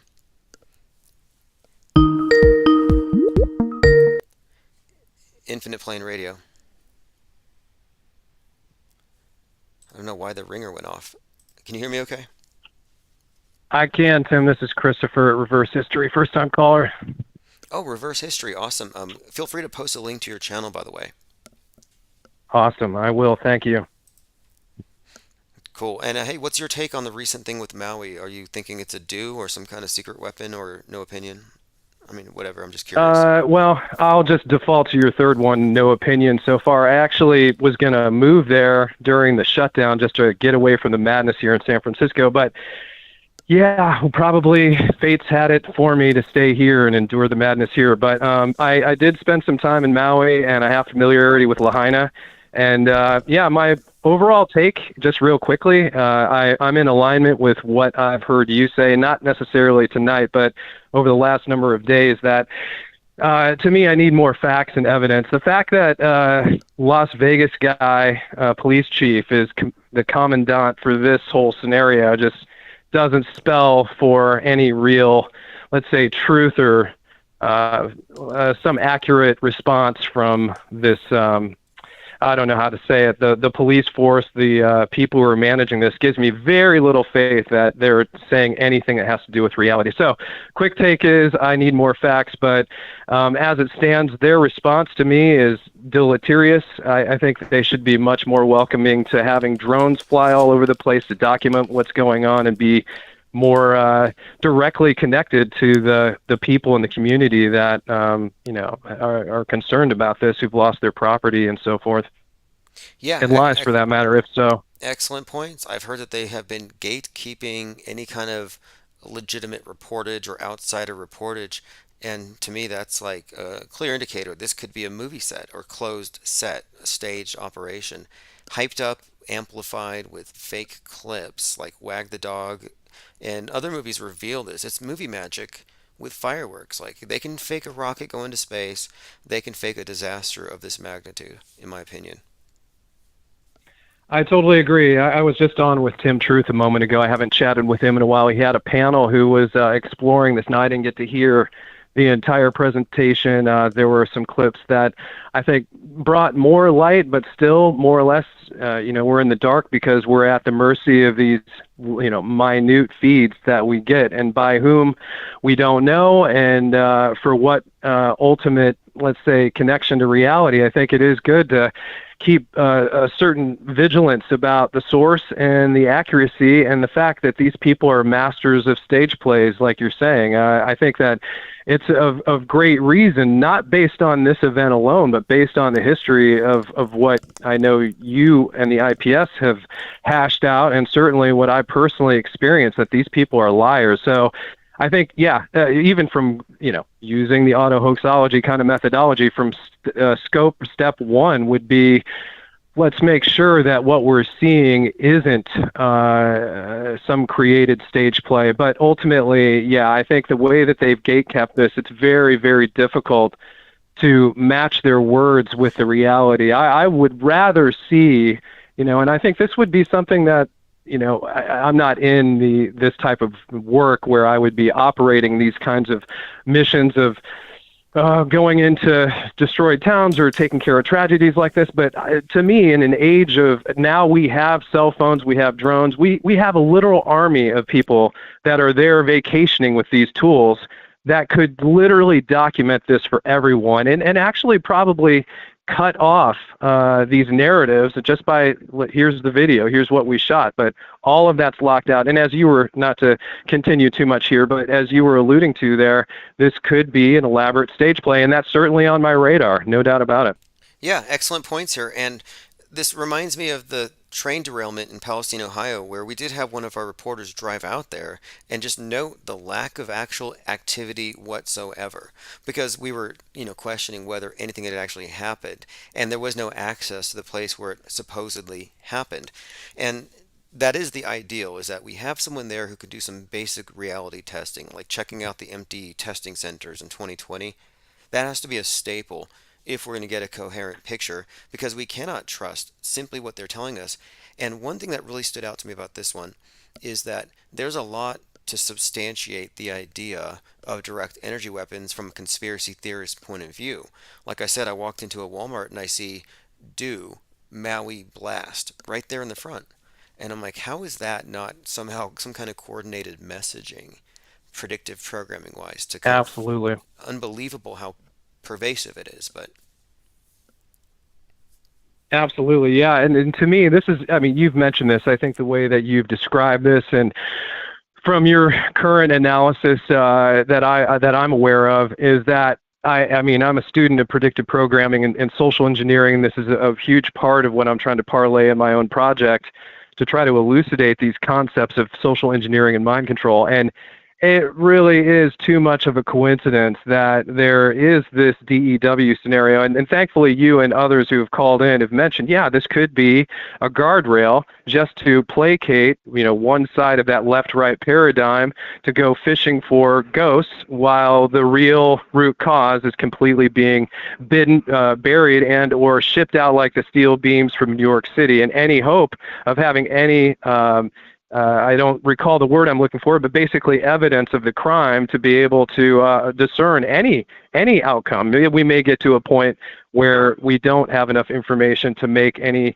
resolute conclusion. But, and this is where I find too, I mean, this is just my subjective interpretation of that PSYOP Las Vegas police commander, that he acts like an authoritarian. He's just, I can say nothing more than, as someone else even said on Tim's panel, that he to me, it looks like he's gaslighting people. He's not, he is promoting a sense of putting up a wall against the natural inclination, and also having the ability to actually not just put up this wall of, let's say, a lack of information or a lack of understanding. He's literally speaking down to adults and people who've experienced property loss at minimum, like children, and he could easily send out a team of people to do what we'd like to do, which is film the whole thing and produce it publicly, like we're discussing even right now. They have the power to do that, but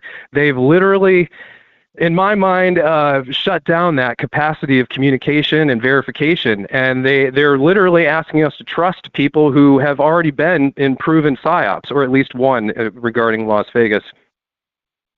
Yes, and that's to me, that's just difficult to ignore, because if he was involved, or since he was involved during that event, it means either A, he's an insider at that level of PSYWAR, which is against the people and it's what the media is there for, or he's a useful idiot who's insulated enough and not in the know, which is the exact same. It's tantamount to the same thing from our perspective. His involvement there, yeah, guilt by association. If you're at the capstone level and you're perpetrating these hoaxes that involve all the news agencies, all the media and actors on the ground, and the entertainment industry, etc., then you're an insider. It's just that obvious, and you just have to call them out. And yeah, to your point here, one other thing, you talk about the study of hoaxes and how they're basically playing with our mass psychology.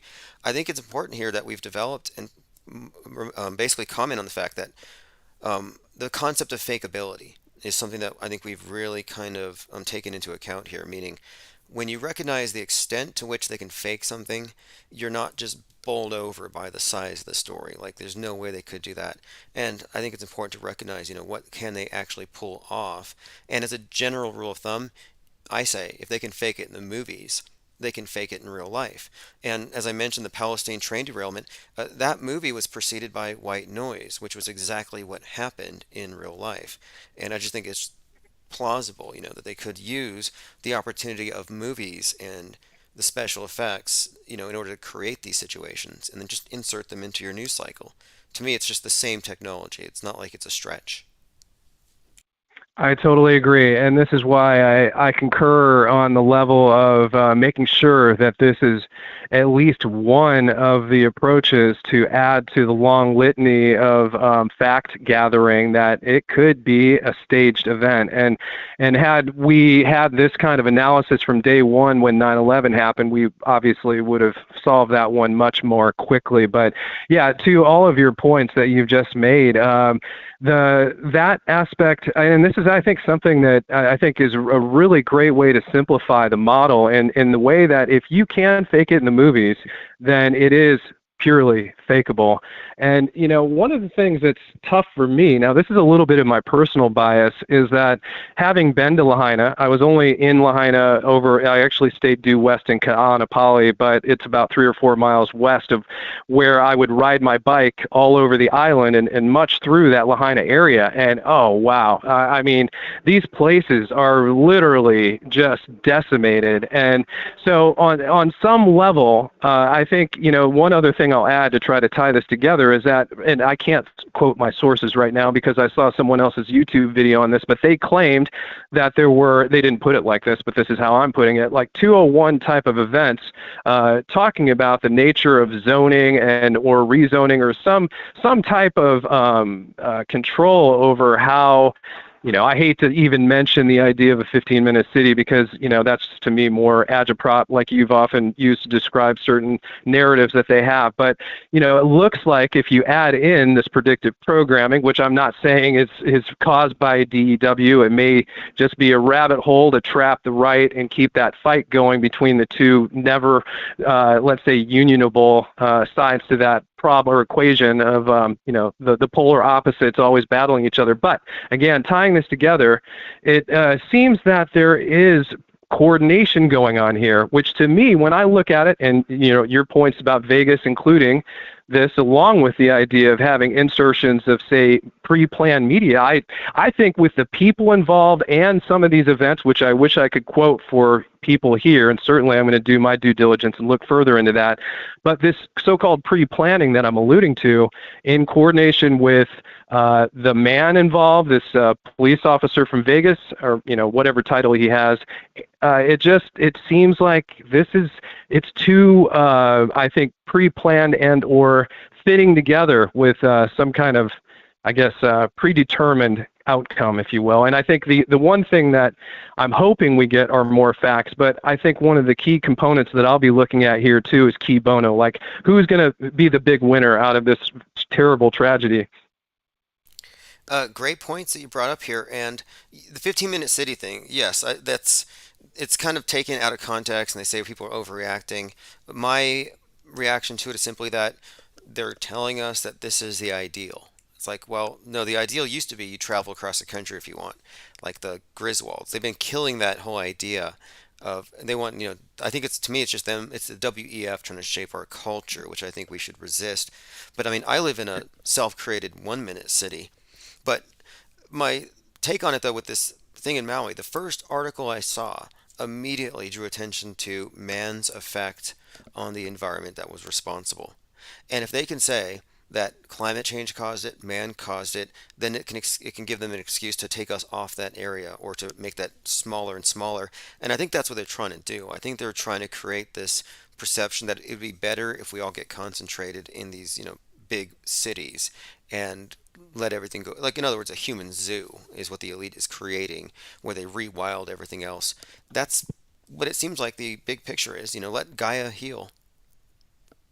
Yeah, I totally agree. Now, it's funny, I've heard you joke about living in your 1-minute city, and, they probably cordoned me off like one of their cattle, but I live in downtown San Francisco. So I purposely like to walk where I work and what I do and where I go for, pleasure or eating or whatever. So, they got me, years ago.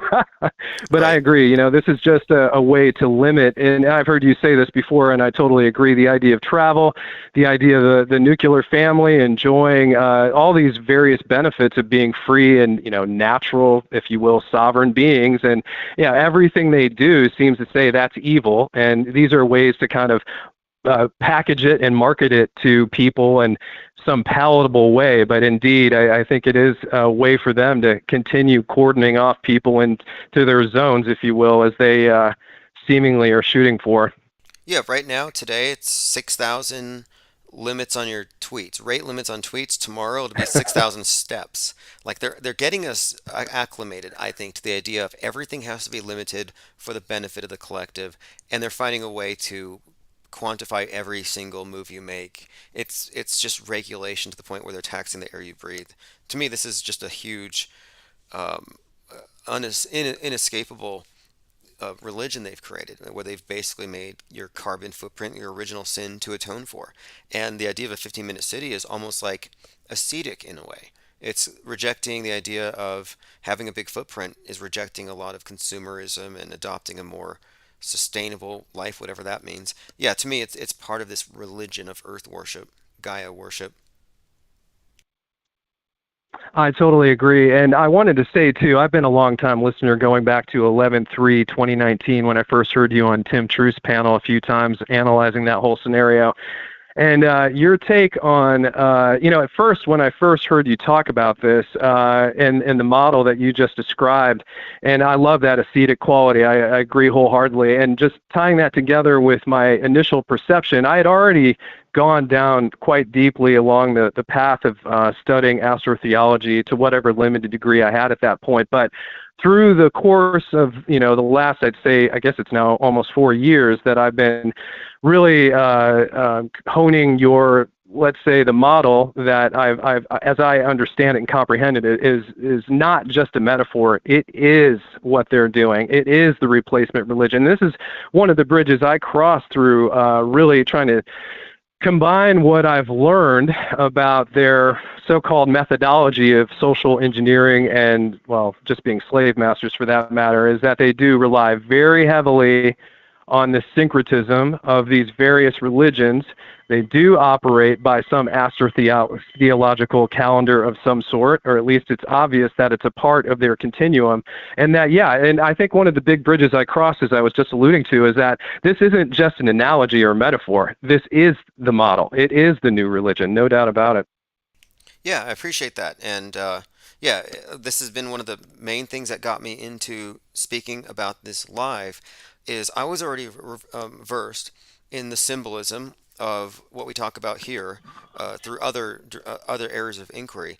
And then I looked at NASA's space religion, and I read some William Cooper, and I started digging deeper into it, and I realized that this comports with the Thelemic New Age. This comports with a lot of this esoterica, as far as like how the space program is almost a replacement for a trip to heaven by allegory, kind of like the Masonic allegory involving building of cathedrals, only it's now a space allegory.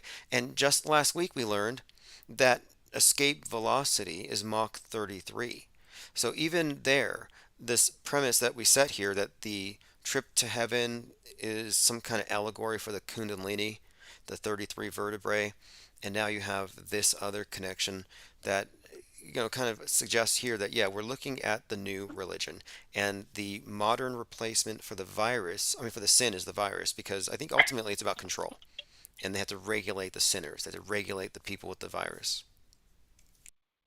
Absolutely. And you can even cause some kind of rift within the church, if you will, by having, now I'm going to forget the exact movement that created one of the major divisions over the last, whatever the standard narrative history says, about the Catholic Church separating the other variations or what have you, is that they have a built-in unification, if you will, by those people who are either saved, as you've often put it as, by the, I don't know if, I don't want to get you in trouble with anything, but the V, and or being part of the profane who reject it entirely, who are never going to subscribe to taking that sacrament or what have you. So I've even analogized this within the scope of how the left-right paradigm works, which it's controlled opposition to keep people within the framework of fighting each other and never really looking at root causes. And this religious paradigm, metaphor, reality is one that does exactly that. They gain their unification by the separate entities battling each other throughout the course of their indoctrination. And it's just, I hate to say it, but I don't want to compliment these people, but the way that they're able to induce these templates so effectively that the people who would otherwise believe not in the Christ of Trump, but the one in their Bible, or you pick your religion, that they all of a sudden have no capacity to realize they've already been brought into a new religion. Their old religion, they've already given themselves into the reality, if you will, as presented by these again, trying to encapsulate this in brevity, the slave masters who promote these, they're just so good at mastering the mental psychology of keeping people in tune with this main tenet, these like 10 commandments. Nobody realizes they were written by the controllers. Nobody will ever question that the media, even though they're hated left or they're hated right, are their enemies.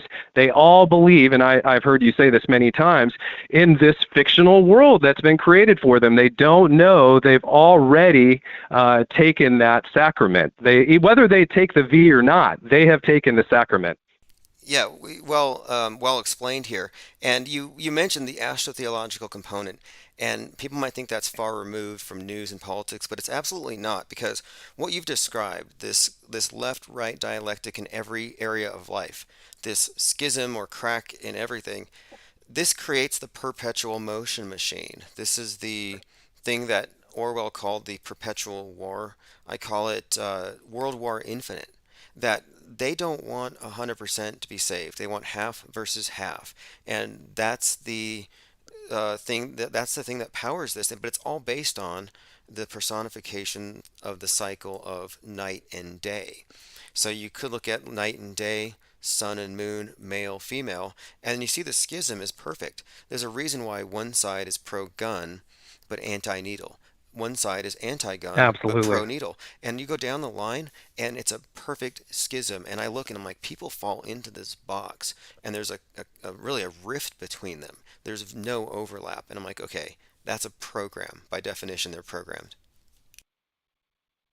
Absolutely. Yeah, you've nailed it. And this is the beauty, if you will, of it, and that people can't see they're trapped within a box. I hate to bring up a cube, but they are. And this you brought up another aspect. So because I was on Tim's panel just a moment ago, I didn't have a chance to listen to the broadcast before, but just as I logged in, I heard the word flurf. I have no idea what that means either, but I want to mention this in context of what you just mentioned, that I was basically forced into taking a position on the flat earth about a year and a half ago, because the work I'm trying to promote with my project, I'm basically presenting it to people I highly respect, and most of those people are flat earthers. And I realized, oh God, now I thought it didn't matter what the shape of the earth was because we're all slaves anyway. It doesn't really matter if we're, what it is, because nobody's really concerned about their own freedom. And that's kind of where I was at, even though I kind of had my eye on it. I think you, as a critical thinker and, exposing facts, and other people who've joined the panel and my own research over the years, that this is a worthwhile topic. But I was forced into it last May, and where I came into it, just to kind of nutshell this, is that I had already gone down another rabbit hole of the electric universe, which, even though I long ago proved the moon landings are fake, I still, really gave myself, and I'm glad I did, because I learned a lot about comparative mythology techniques and methods through the electric universe. Now, I'm just so glad you brought this up, because this is something I wanted to chat with you about regarding, or here, just add this kind of perspective that the electric universe, and this is just fascinating to me, their interpretation, even though they believe in all these space vehicles, and they don't even question the moon landing, which was always a red flag for me, put Saturn in their comparative mythology analysis as the pole star, being an actual second sun. And they brought about all kinds of fascinating interpretations from historical documentation, or what we know of, or what we've been given. And their analysis was very, very compelling. Now, of course, when I came to the flat earth, I had to really question that whole interpretation. But when I've heard now this really makes a lot of sense to me, and this is something that I feel makes more sense, and I'm only nutshelling what I'm trying to convey here, but years of research and all of this, and now really only being a newbie of the last year and so many months of really embracing the truth of, well, let's just say the Earth not being an oblate spheroid, whatever. But the fact, you brought this up before in past episodes, that having Saturn be a star, if you will, which always fascinates me, that it is this core kind of imagery and or thing in the sky that these people, these controllers, really uphold to the highest level, or at least on the highest levels. And I love your explanation about Saturn, but please correct me if I'm, paraphrasing incorrectly here, but being the night sun. And to me, when I think about all those years of looking at Saturn as a sun, it makes perfect sense that it would be the dark sun, or the night sun that takes over when the light day sun, moves away or it becomes night. So, and also bringing in the idea of the Terminator and Set and so forth. I think this has kind of a holistic feel to me that feels much more plausible, if you will, than the explanations that I've so far garnered through that other approach. Yeah, this has been a puzzle. It's perplexing because the idea here is like, when we're talking about the sun, we think of, the sun is the source of the light, and it's obviously that's bringing the light, but you couldn't make the same claim that Saturn is sending the darkness in the same way. But the way their narrative works is the sun's ruling the day and Saturn's ruling the night, and that they represent the opposite extremes. And then you have Saturn as the most distant luminary in this more ancient view of the universe, and then you have the sun as the closest luminary. And I think these are the poles, the light and the dark, which they represent with the numbers 42, 33, or you always see the cube is the symbol of Saturn, and then the sun is often represented with crowns and various ways to represent these things. But yes, their whole black and white, the duality they use to mess with our minds that correlates to our conscious and subconscious is ultimately based on the interplay between light and dark, night and day, and their eternal battle, and the sun's death and resurrection every day. Like, that's their basic template for most of their religion, and its various aspects of this dying, resurrecting sun god figure. But yeah, the role of Saturn, very perplexing, but the way I see it, yeah, he rules the night, and he's the god of death, and the sun is the god of light. And I think it's very well told in the Star Wars movie, where Darth Vader, which means Dark Father, skull face, all in black, chops Luke's sword hand off, which symbolizes the castrating of Osiris. Then he hangs in Cloud City on a cross before they reattach it. And to me, that's, of course, Set killing the sun at sunset. And it's just this story they keep telling us again and again, where Luke is the sun and Darth Vader got the Death Star. So I think of Saturn as the Death Star and the sun as the Life Star. And of course, light and dark, as we see in all of their psyops, it's all clued into what you talked about, this manipulation by polarizing people in broad ways. Absolutely, yeah. Well analyzed, and I wholeheartedly agree. I'm really excited to go back through past works that I kind of had a different perspective on to renegotiate what I could have learned with this kind of context to play upon. And I totally agree. That polarization, and they constantly do it. There's always, and actually this is something that I'm also glad to remember during this little chat here, is that many years ago, when I was first really diving into esoteric things, as a newbie, and so a very large degree I still am one, but I came across Aleister Crowley, the Book of the Law, if that's the name of the book, the little red one. And then there's also another book written by, I guess it's the Three Masters, or I forget what the authors' names were, for the Kybalion, if I'm pronouncing that correctly.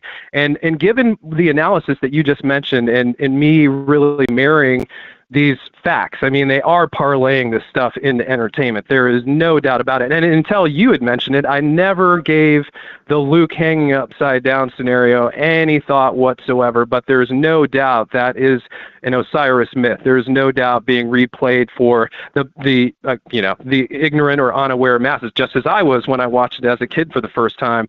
But the Kybalion is fascinating to me. I'm not saying that this is the purpose of it, or I understand it completely or at all, but when I look at how they make claims in that book, and it's been a while since I've read it, this is why I want to reread it, is that they make claims that these masters can do well. I don't know if they mentioned levitation. That's something else I'd love to get to later or another convo. But they talk about controlling the weather and doing these various other things. And I just really want to emphasize a conclusion that I've come to, which I know you have and many others. Again, only paraphrasing that. The media, okay, so let me just say it as simply as I can with brevity in mind. I was born into a slave system, which is, in my sense of perception, earth-wide and really uncontested at this point. And if I feel like if I go through the reading of the Kybalion, I can see it not as literally changing the weather or any of these other fantastic claims they made by the masters who can demonstrate their abilities, which would otherwise be called magic. These are the powers they have. I actually conceive of it now more along the lines of what I've heard you and others describe or define this as magic, which they're not actually, well, if you talk to the weather modification people, they're not going to agree with this, but the idea of promoting the fictions that they promote through their media, news, entertainment, and all of this to do exactly that in the minds of those people who they are, if you will, preaching to and or practicing their magic on. And I think the rereading of it, and it's actually the polarization thing comes into play with the Kybalion. It was one of the interesting things that I didn't quite fully understand when I read the book the first time, is that they're always mentioning these polarized aspects. There's always a hot, there's a cold, and there's many other examples they literally give in the book.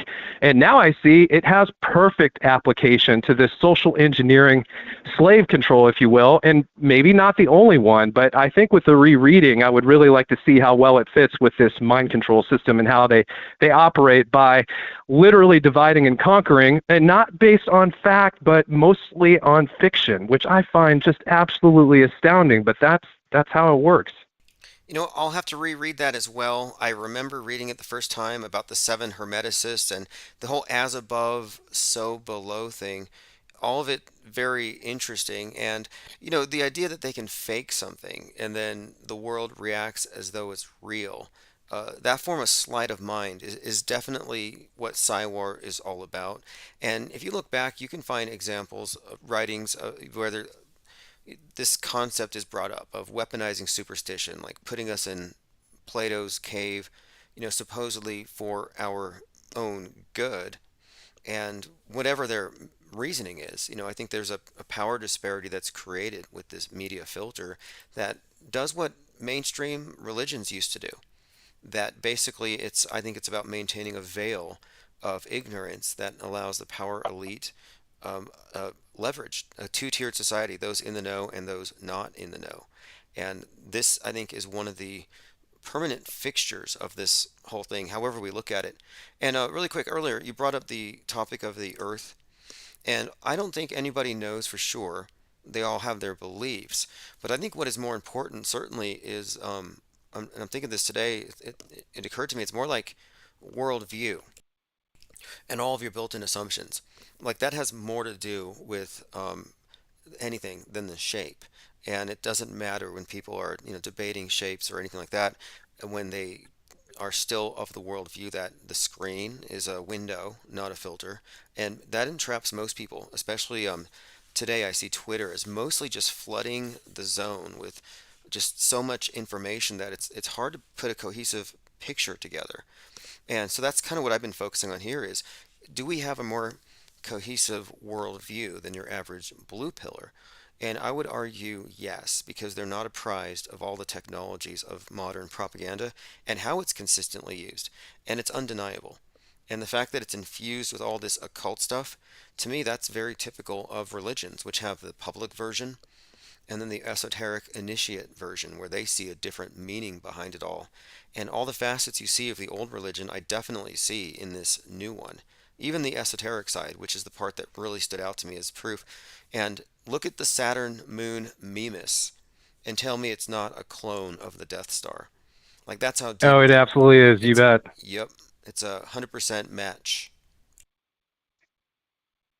Absolutely. Yeah. I hope I'm not interjecting too soon here. But yeah, through the course of your description, as you just stated, and I really appreciate the decimation, if you will, of this worldview, or let's say cordoning of the worldview, or let's say detachment from reality. I could think of it in many different ways of describing it. That's what nukes did, as you've been mentioning recently, that it did represent this detachment and extraction of the mind from reality. And, as you've said, and I totally agree, when people believe these things to be real, it really has no bearing on reality whatsoever, whether they are or not. And actually, to tie that together with the flat Earth scenario, I did kind of poo-poo the idea of having to put time and energy into analyzing it myself, because I can say honestly, I had cognitive dissonance. I mean, that's just the core of the scenario. I was too attached to these things. I couldn't imagine, even, especially being in the tech industry for some time, that how could they possibly pull off some of these things? But like many people who go through that very same process, I see too that the flat Earth, in the same way the nukes really brought people, and I forget the exact phrase you used, but it was very accurate as far as that was the day when the transition, the mind control really took root. And then one could argue that there are events preceding it, but to me, that is that modern focal point. And then if you add in the flat Earth, now I find it to be of paramount importance, and it goes right back to what you were saying near the end of your thoughts there, that it is most assuredly a worldview corruption. And I see it so clearly now. I couldn't see it before I actually did the hard work and did my research and found there was no curve and various other things that make it apparent we've been lied to. And I see as a fundamental point of view, and it does work into the religious perception, or let's say framework of this modeling of how this all operates on a mind control level, that if you can detach people from the reality of what they're standing on, what they can see, what they can perceive, and you can make an entire fictional, for lack of a better word, universe in their minds, you've got them lock, stock, and barrel. There's really no need to go any further. And it's fascinating to me that and again, I'm kind of trying to be very brief in my elaboration here, but they already had me as a fully controlled slave, even though I was very cognizant of the fact that this system existed. But they want more. And it seemingly is one of these processes of exercising their template move from maybe an older religion, say, I'm not picking on anybody here, you could take them all for that matter, but say the Bible, and transfer that into the Bible now as whatever you see through that black screen. And so I can see where this transition would be very important to them, to continue this disconnection from reality. Yes, and on that last point, and I've been bringing this up lately, I think it's very significant, the symbol of the X, specifically Musk creating the glowing X, which to me signifies Constantine's vision before the unification of the empire under that sign, as he brings out the X and says this is the everything, is what it means. And I think that represents the consolidation of world view itself. And then the iPhone is definitely symbolic of the new Bible, the new slate, the mono stone, or the monolith, the monolithic worldview. This is the new monotheism. And once they successfully get rid of all the apocrypha, the non-canonical and the heretical texts, the Gnostic, anything they get rid, once they purify it, then it gets the stamp of approval for the empire. It's the new official worldview. And in this new worldview, heaven is real, but it's called space, and they can take you there, among other things. It's literally, we've all been converted into this new religion, and that's why I'm saying that the new world order is already here. It's the old world order, updated for the space age. I totally agree. Yeah, it's just an enhancement. It's just an upgrade. I say this to a number of friends who still want to convert me into their lefty rightism. Usually it's the right. The left have really defriended me for the most part with hateful abuse, verbal abuse. But yeah, no, that's absolutely the case. And I think I was really very interested in this parallel of the levitation scenario. I didn't realize that St. Francis of Assisi, I live in San Francisco, and and actually that statue is in the movie that I'm currently working through regarding predictive programming for the shutdown and all of that. But no doubt about it, it is the space age. It is, if you look to the heavens, heavens for your salvation that you can see right above you, regardless of whether it is what they describe it as.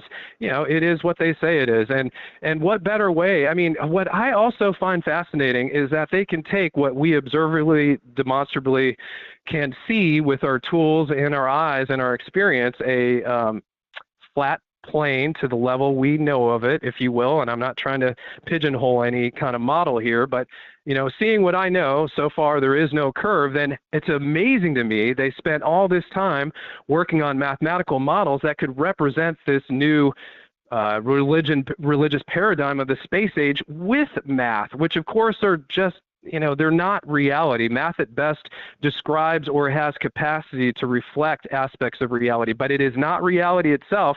And going back to Newton and all these other various so-called, proselytizers, builders of this new religion from the beginning of this mind control program, they've done a brilliant job of using these tools, if you will, of something that doesn't necessarily relate to reality to create another perfectly paralleled reality that people on a surface level start looking into Aristophanes and all these other, so-called proofs, which require other leaps of imagination to make them valid in the first place, create enough of a framework to make it plausible that as you're reading through the various chapters, verses, if you will, of their new Bible, you really wouldn't know what you're reading is completely made up by people sitting in a room just making shit up. Yeah, it's very similar to how people think scientism is science. No, science isn't believing what the scientists tell you. Science is a methodology, not a belief system. And similarly, yes, math has been appropriated where, there's a point where you have real hard science, but then there's an area where it gets mystified by design. And that's the same goes for space. I'm not denying that there's something up there. I'm just suggesting here that their representation of it is clearly filtered through crayons or paint or whatever they're using these days. Really bad special effects, but there's a level of corruption there. But anyway, everything else you're saying here, a number of people are asking about your channels. Reverse History, right? That's right. Yeah. As a matter of fact, I look for which channel is being broadcast. I listened on my phone, which I can't look at right now. But people who are interested, I'd love to hear their critical review if they have time to check it out. The website has all my channels and social media, and that's at reversehistory.wiki. Okay. And I will put that link in the archives that I send out tonight. I'm going to delete the commercial break and fix the audio levels if they need fixing before I send it out tonight.